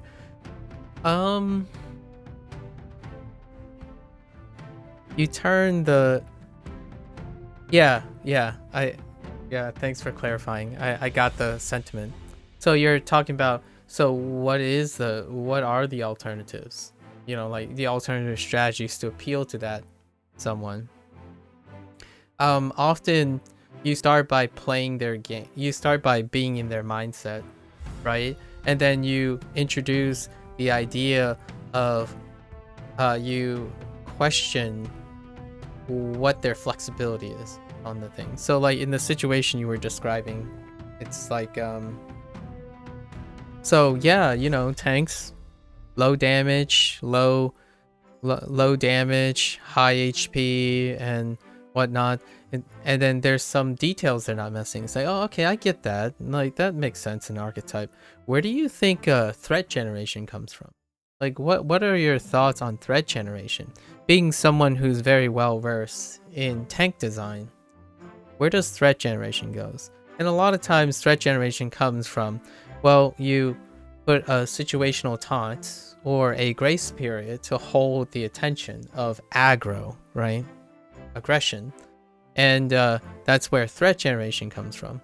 So you generate threat to hold aggro. Aggro is the term typically used in the traditional sense, probably to this guy, is the person who is specifically being targeted. So the tank typically has aggro by generating threat, and every player, every archetype generates threat too. So you ask them like, so how do you do that? Obviously I don't know this information, but if traditionally I would say they probably have like a 1-0, a binary switch for aggro generation. So instead of having threat being a tank's priority, they would use a 1 and a 0. So they would taunt and they would set them up on the top, right? So it's a 1-0 toggle. And then, you know, you appeal to the person. It's like, well, do you feel, what part of tanking is engaging in that way?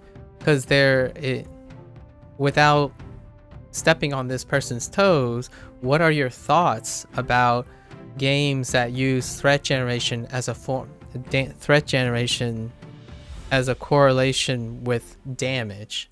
So specific games use tanks that generate threat and get aggro by dealing damage. But if you have low damage, you're less likely to hold aggro. There are various games that are designed successfully around that. What are your thoughts on that? So the idea is you're appealing to this person's ego, for lack of a better word, not necessarily a negative or positive thing. It's just you're understanding that their pride and their wisdom takes priority. So you are appealing and giving them the opportunity to expand, but you're leading the conversation. You are leading to look for something that can allow you to stretch the discussion. So you can lead that person using their ego, and that would be more successful. You would learn about the person, and you could indirectly challenge the person by just asking them what their thoughts are.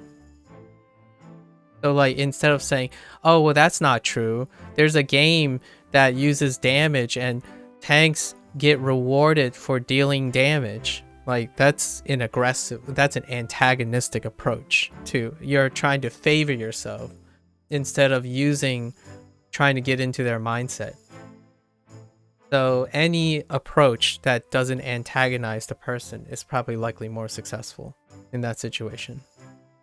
You are emotionally in their own mindset, and then it'll let the individual feel like you're with them tackling challenges, as opposed to you are directly challenging them. Just like an example. That's the first thing that came off the top of my head. There are probably other approaches upon review, but I would say at least that approach is far more successful than directly arguing with them. But it can backfire. Emotionally, people do call people out on beating around the bush, so it's not entirely a foolproof way of doing it. They could call you out on saying, well, I see what you're doing here, you're leading the conversation, and etc. So you could end up having someone who's not entirely emotionally closed off, but there's a lot of scenarios where it could backfire. But since you're aware of that way of backfiring, you know how to counter that too. So if someone says like, oh, I see what you're doing, you think I'm a narcissist, an egotist. Well, yeah, I do think you are, and I think you genuinely should be entitled to that. It sounds like you're a person who worked in game development and in traditional tank design for a really long time. It would be disrespectful of me not to cater to not to expect that you have some form of ego or narcissism, because you've been doing this for a very long time. So you're still appealing to their narcissism, their ego, while deflecting like, oh, but you have considered that. But I mean, I think it's okay. So then you further the conversation and you continue to lead the conversation if you want. Sometimes, you could deflect, say like, well, I just want to hear what your thoughts are. So you allow them to lead the conversation then. There are many, like, you can think of it like a visual novel game where there are very pivotal forks in the conversation, and you're holding the key to those forks. And it requires you to understand the person as opposed to yourself. I don't want to make it sound like it's the only way, but when you have control of someone and you know that someone really well in a conversation, it is up to you to decide. It gives you like, it makes you feel less vulnerable, like less attacked. But there is too much of that. You can reach a level of condescension, right? And you don't want to be too condescending as well.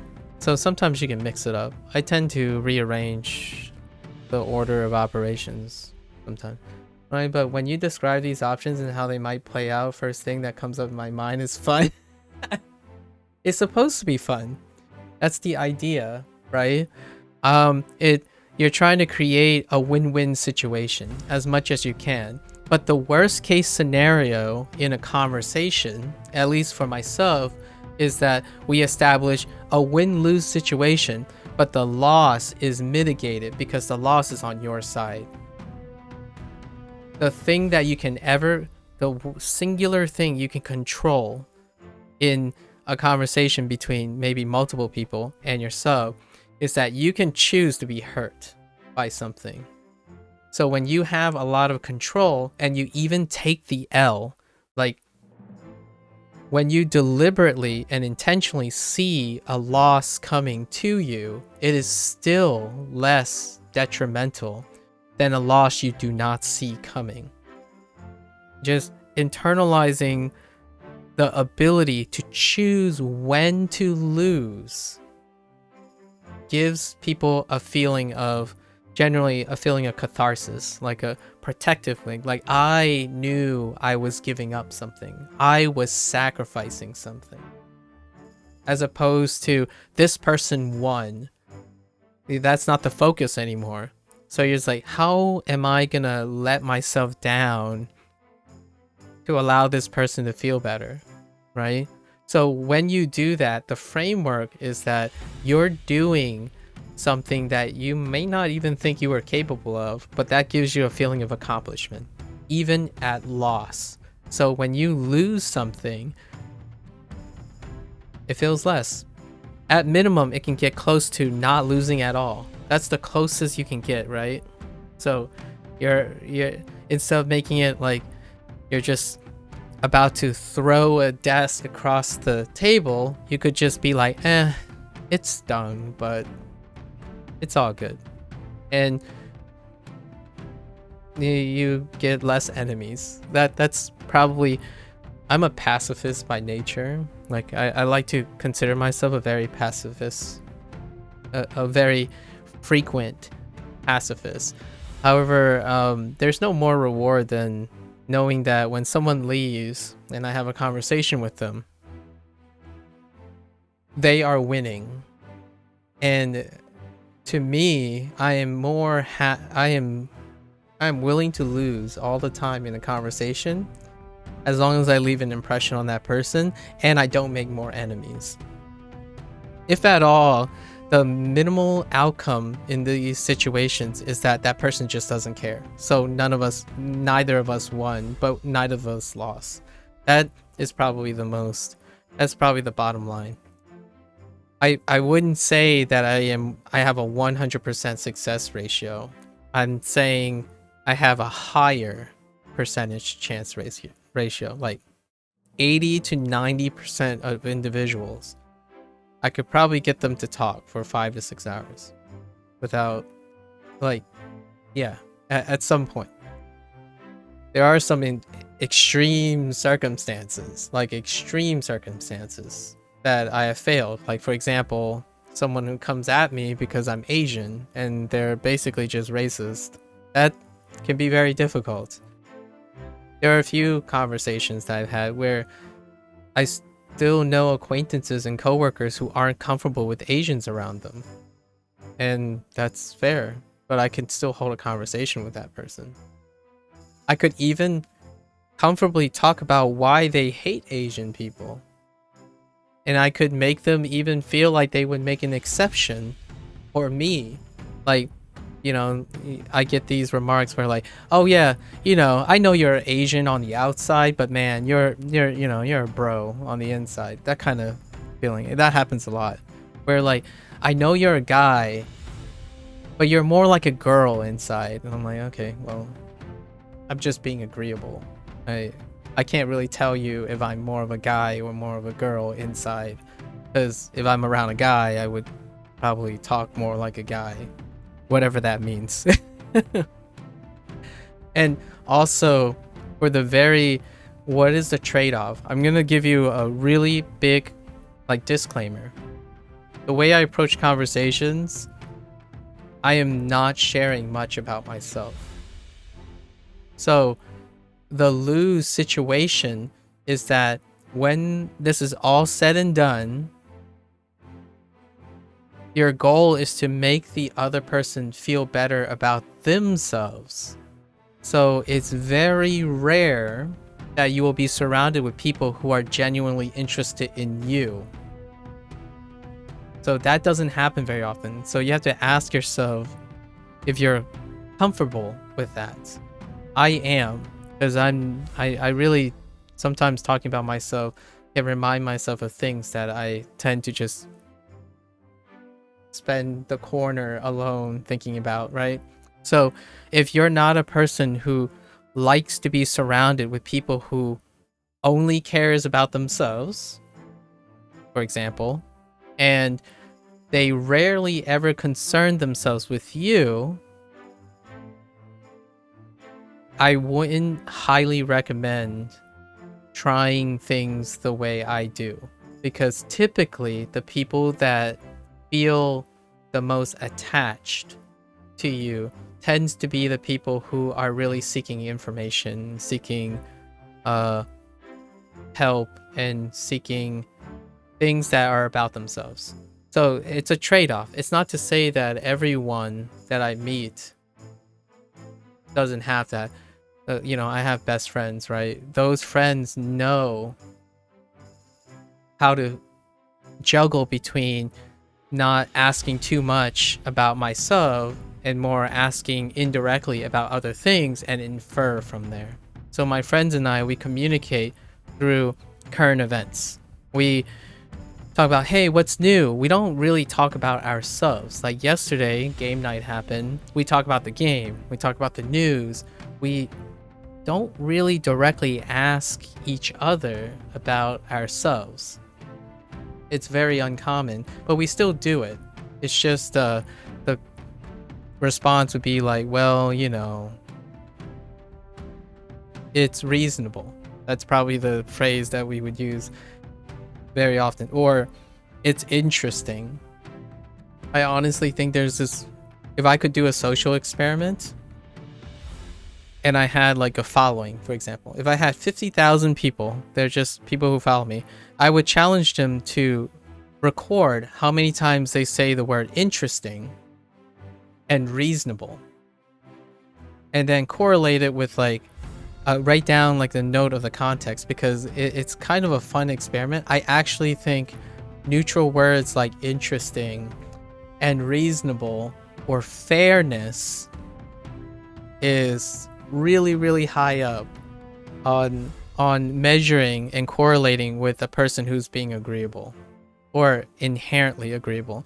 So here's a fun hot take. If one could do a double-blind experiment like that, I can't think of an experimental design to test that, but if you hear someone who says interesting, reasonable, fair enough, I can, or like say empathy, or using the word feeling a lot, you can probably get you can probably identify someone who's very mindful, like pretty consistently. So when you go into a stream, for example, or you watch a YouTube content creator, I kid you not, if you go and watch a therapist on YouTube, the conversations that they have or they talk about, I would say 70 to 80% of the conversation and the linguistics overlap. For example, YouTube just recommended me a couple days ago the same guy, the GG Healthy Gamer guy, who's a practicing therapist, who largely deals with, I think, has a large amount of ADHD patients. And he was talking about top-down and bottom-up approach to procedural task management for ADHD.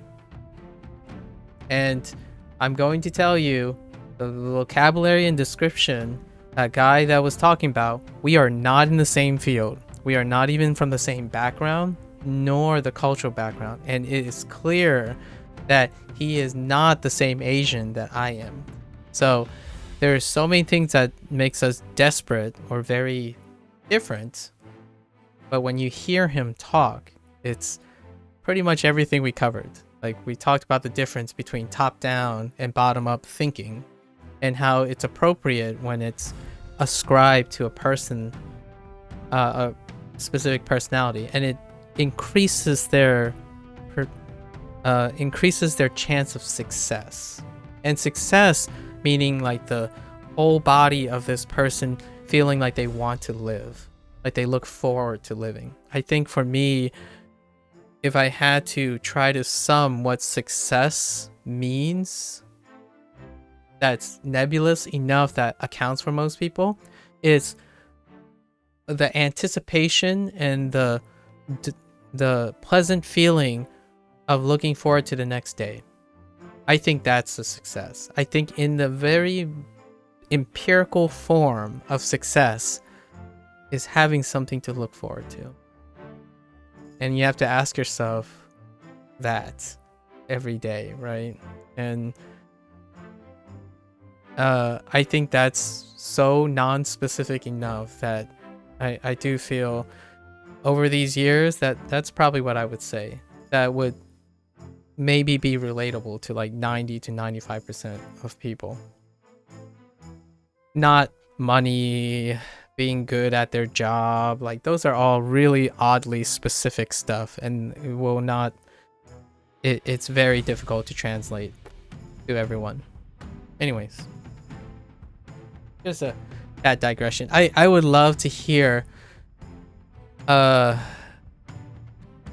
think it would be a fun experiment if someone who knows me saw something and linked it to me, just to tell me how their analysis of that person, like they give me an analysis between drawing comparisons and contrast to what they notice, like the mannerisms and stuff, and then I would watch it and then I would do that. My friends and I kind of do that quite a bit. When we watch someone make a content, we would talk about their mannerisms within the context of what they're trying to, like their motivations and stuff too, because a lot of times semantic knowledge is, it's there. Like, yeah, I know this iPad has XXXXX stuff. I can look it up. It's fine. But what's priceless is being able to get into the mindset of the person. It's a little bit different from attacking the person from your perspective. So when I'm talking about ad hominem arguments, that's when someone is aggressively attacking the person from their perspective. But a lot of times when we're talking about content and stuff, I'm trying to look at their perspective. And it's not often, it's like, oh, this person seems like for example, what can if I look at this perk sheet, what can I tell from the perk sheet? What is the intent? And did they achieve it? And it's often from their perspective. So like if I'm a developer and I came up with this sheet, what is my goal in this? Instead of, oh, this is dumb. Why would they choose these effects? Like, I've never used this effect before. Instead, every time I go and see this perk sheet, I try to think, how does this work? Like, in what way was this an idea that they were trying to do? And that was the goal. That's the goal every time. And games offer that. It's really wonderful in that way. But I can still know that I have not used this once, this little perk right here on energy, successfully, like rigorously successfully than these two. So I'm technically optimizing. Optimizing is inward looking. And being unoptimized is when you try to go out of your box. And that's kind of my favorite part about video games. Because it's legitimately, in my opinion, one of the most interactive forms of getting to know someone without ever meeting them in person. And this is to say, it doesn't go both ways. For me personally, it doesn't go both ways. So like when someone criticizes the product, because they criticize the person. So for example, you know this person is disagreeable, like you don't like this person on principle or something, therefore their products are all disagreeable. That it doesn't work that way. This is unidirectional, basically analyzing someone's product because that product has an intent created by person, so you retroactively try to get their mindset because the product already exists. This product here, this game, all the fundamentals and the designs already exist. So it's a fact that there was a mindset placed to producing this product. The other direction, you have no idea, because you have no idea what the person felt at the moment. You are vastly just guessing. It's not cemented before they create a product. So it's kind of like the chicken or the egg. It's cause and effect. The consequence of the cause is this game. Like, this is the product. So you can evaluate it now, retrospectively. But most an alarming, I'm not going to say most, like not over 50%. I really don't know, really. But what is being portrayed on the internet of evaluation and review, like the review bombs and stuff, it is reviewed on prejudice. It is reviewed on the people as an extension of their product. Or, sorry, the product as an extension of the people. So if you hate someone in a dev group, their games can't possibly be good. It's an extension of the person. The product is an extension of the person in that way. I do not prescribe to that. Like, amazingly disagreeable people can make products you love. Like, I don't have to agree with the philosophy. I'm not saying that you should or should not do this stuff. I'm just expressing how I think about things. I can relate to someone who may feel that way. Like, oh, this is a greedy person, so I'm not going to buy this game. Because the game is probably filled with greedy things. Is it or is it not? It's irrelevant. That's why context becomes less dependent. When you have an emotional person who's making an emotional boycott or an emotional purchase, the context starts to matter less because it's about the emotions. So when someone is really upset and say, why are you playing this game? This game has, I don't know, a person that loves hairy fishes. I don't know why I went with that. A person that loves underwater giant squids, and I disagree with squids. How can you possibly play this game? I can't really relate. But it happens way more than one might want to admit or be aware of. That's the conversation that happens far more frequently. At least in my 4 years of streaming, from person to product happened way more than looking at the product and trying to discover something about the person. Movies, shows, manga, it's definitely looking at the egg and not at the chicken and then learn something about the egg from the chicken. It's the other way around.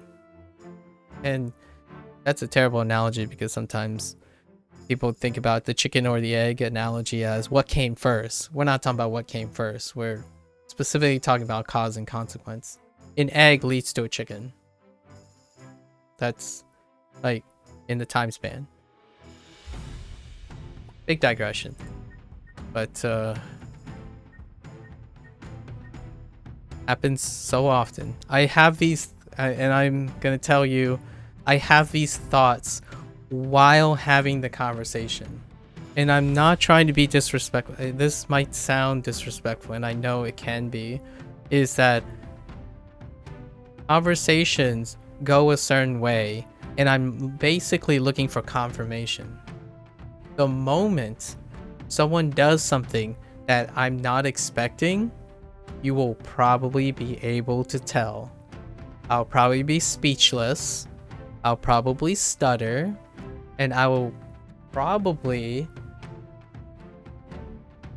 have a gigantic uptake in the frequency of my filler words.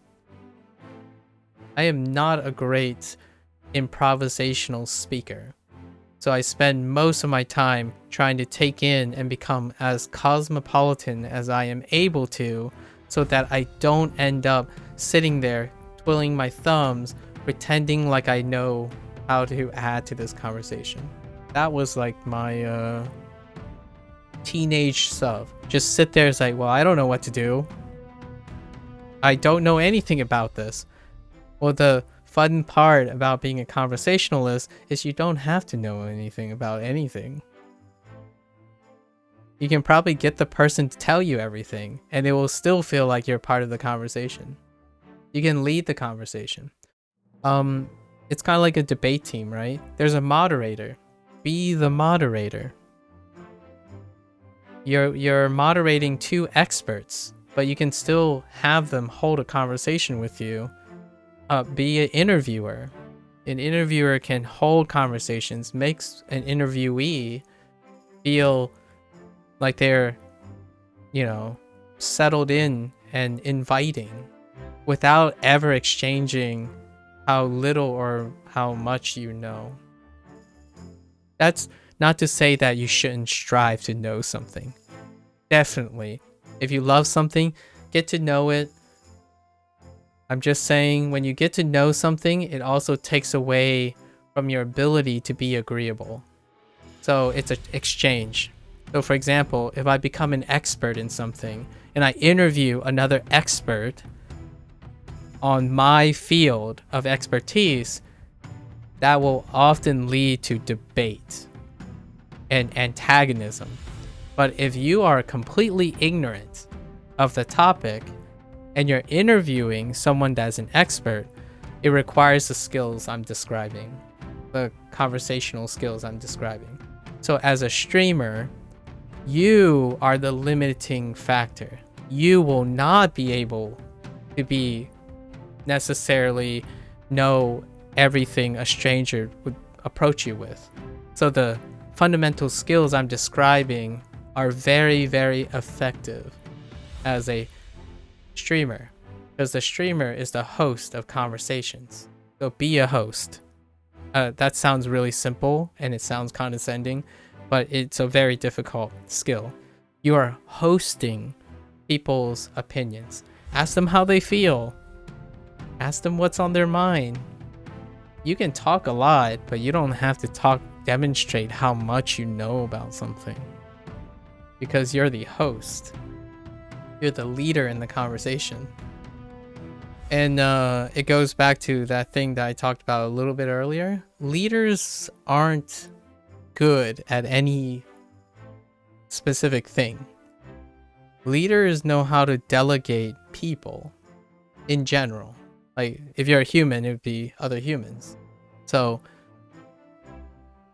yeah, they're like, I said this before, like Elon Musk doesn't know how to make those cars. Elon Musk was able to delegate and bring people together to best make those cars, or at least best in terms of the relative competition. So those are, yeah, that's what makes a CEO, in my opinion.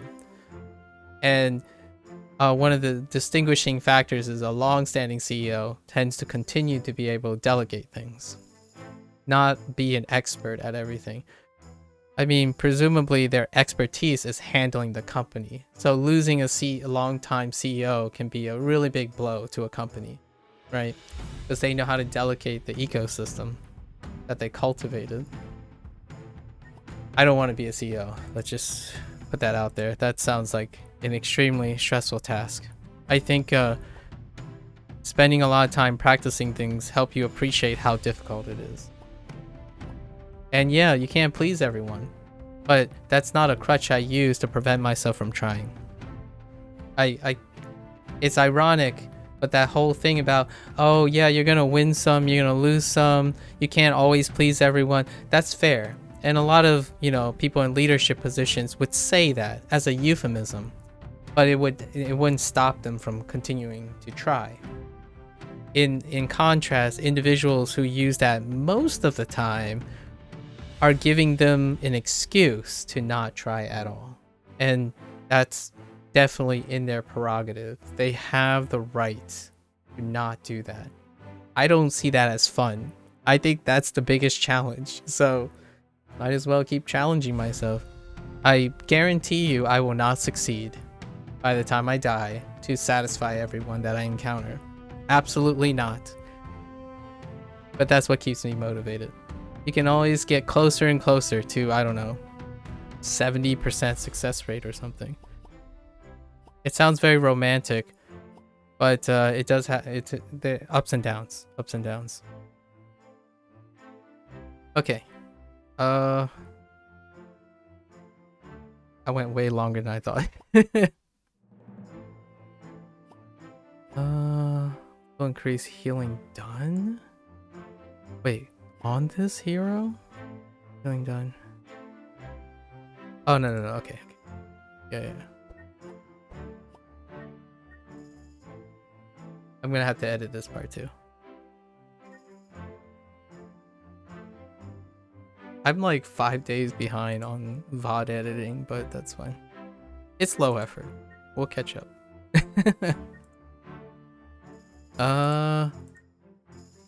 Yeah, I think we're good. Did we get all the essentials? Totally did. Oh, wait.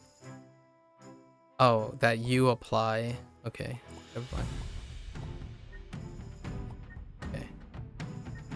So we're going for like super high efficiency now. Because we need to do 3 runs. Really fast. I want people to think that talking to other people is very fun. Like, it's genuinely a very fun activity. Or, in my opinion, it can be fun. And it's finding what motivates people to want to talk to people. That is a place where magic happens. And by magic, I mean video games, movies, art, friendship. It's where it starts. Okay, so he's got everything. Oh, he doesn't have Inspire. Okay. Well, maybe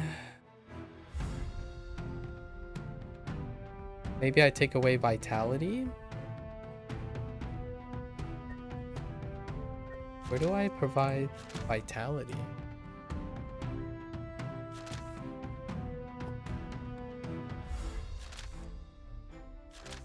Oops.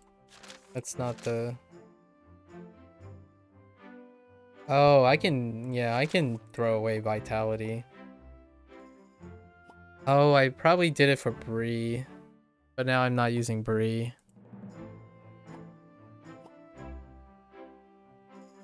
Which wouldn't be a thing if people didn't agree chatting is fun, I think. Yeah, fair. Although, that's where it started, right? But there's been a downtrend of chatting. If you know what I mean. And what I mean by chatting is, non-contextual, like more, I guess I would say more contextual but emotionally invested conversations. Because when you know, there's an upper limit, right? When you give away that to bigger audiences and whatnot. So the level of chatting, the profile of chatting changes. At least I don't know if someone's clever enough to how to bridge and keep pushing the upper limits. Here's a fun thing, Worm. Nvidia recently released a part of their broadcast system. I don't know if you're familiar with the broadcast suite of Nvidia, where you know, you can like blur the background with an RTX, use like machine learning to blur the background or do noise suppression and whatnot. But there's another feature, eye contact. So I kid you not, literally, I can toggle a machine learning that will make me look like I'm making eye contact with the camera at all times without me actually making eye contact with the camera.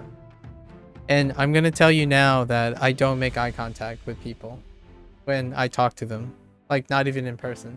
It's a habit forming thing that I haven't broken. I only make eye contact when it's professionally necessary or it's professionally appropriate. And for me here, I don't put my camera right in front of my face because I'm not a person with direct eye contact. And I can explain the pros and cons and the trade-offs of overall why I decided in that approach. However, you can make eye contact without making eye contact. Big brain point. But that deals with chatting. and whatnot. So it's an element of chatting that I haven't touched upon. And funny enough, it's a very low bar priority. But if you go out into the professional world, the social norm is still making eye contact. So it's a place I can improve, you know? I know my drawbacks and things I don't do.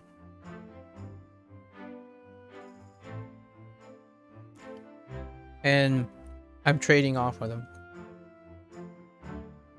I don't know people who value eye contact in the non-formal context.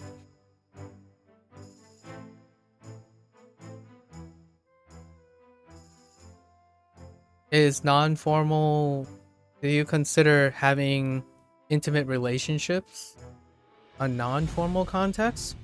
I guess, right? Yeah. That, I can't. Well, if you're playing a game, I guess that's about the only that's about the only time. You know, like a staring contest, or when you're trying to be impressionable to a younger person. So say if you're like an adult and this younger peep look up to you, eye contact.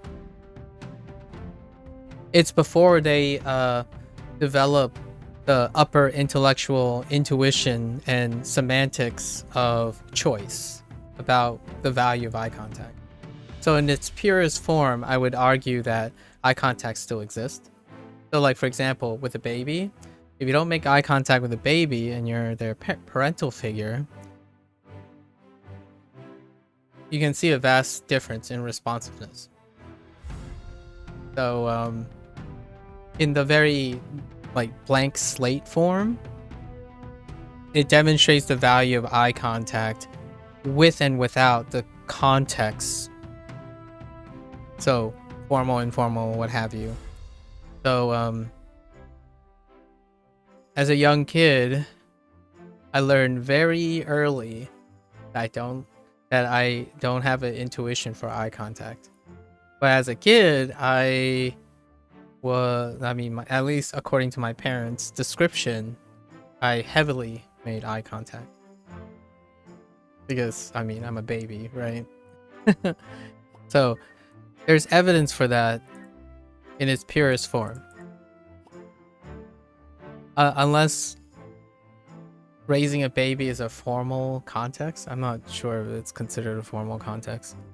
Or raising a kid, or having an impressionable kid is a formal context. Okay. We did it. No, we have one more. Here we go. Cornelius. I need Cornelius for the event, so we're gonna go get the events. But what else can I do with Cornelius? No, he just gets more. It's a shame he doesn't have a secondary utility.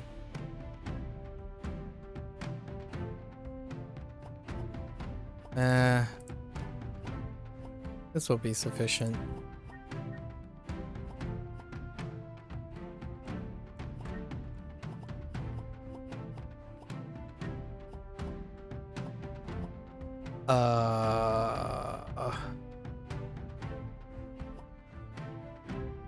No, that doesn't work.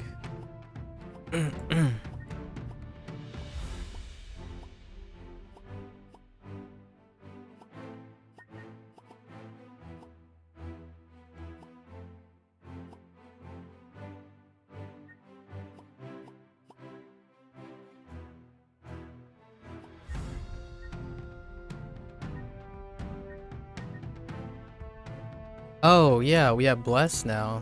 That's right.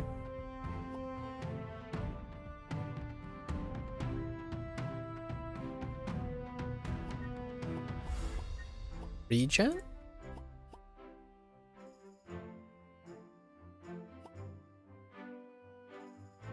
Regeneration also increases healing. Receive. Oh, Cornelius is in the middle of the group. So we could like do this. Because I'm keeping Gustav. What about Otis?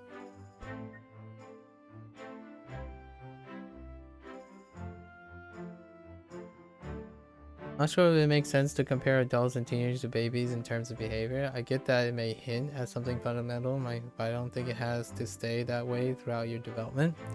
Well, the thing is, in order to highlight anything, you have to remove confounding factors. So if you start looking at adults, you are back to trying to take a top-down approach using fundamental arguments bottom up. So when you talk about valuing eye contact, it's a reductive form of trying to make sense of something that's extremely complex. So it's a lot more consistent and valid to evaluate something towards something that's less complex. So the value of your statement regarding eye contact in a non-formal, informal context with adults is meaningless, or it means a lot less because of the spuriousness of the complexity. It's kind of like saying what I said earlier about trying to understand something holistically very complicated, but compartmentalizing just one dimension of it. So I can't really tell you if eye contact is valued more or less in formal or non-formal context, because humans are spurious. I chose a situation where it's a little bit closer to the fundamentals, and that's where psychology started. They studied fundamentals, so they start on child development first, and then you can kinda see that because I did that. But you cannot see the value of eye contact when talking about adults. The statistics show that valued eye contact is still the status quo outside situations where eye contact cannot be acquired. So for example, streaming would be an example. Based on the camera placement, I may or may not be expected to have eye contact. When you're talking in voice channels, video calls are not the social norm. But when there are contexts where the person, two individuals, have the capacity to use eye contact, it is still the status quo. That is what the statistics would support. It doesn't mean you can interpret it in any way you want, but the statistics are unchanging for the time being. It could be different in the future, like eye contact could be not the status quo in 3 or 4 years, perhaps. But that is the facts, not an interpretation of it. So when I was offering an interpretation, I chose to choose babies because that's an interpretation that you can get behind. And I had no inference that I was making an observation about adults. I could suggest and infer that, yeah, it still translates to adults, but it can explain that. I'm not saying it's true, and you could still see that, so that's good. But saying that non-formal and formal context, that's an interpretation too, but it has it's more complicated now. So and development, that's another deep cut. When it comes to development, we're going into behavioral conditioning, and behavioral conditioning, yeah, it can change for sure, but actually fundamental behavioral conditionings don't necessarily change as much as people like them to think. I don't think it's as much as the current you accept whatever your brain can mentally override intrinsic things, not to the extent that the internet is portraying. Like things like I can think that I'm physically powerful and I become physically powerful, kind of thing. Not to that extent, and eye contact is one of them. But that would be something an expert could explain a lot better than myself. I just accept that these experts suggest that.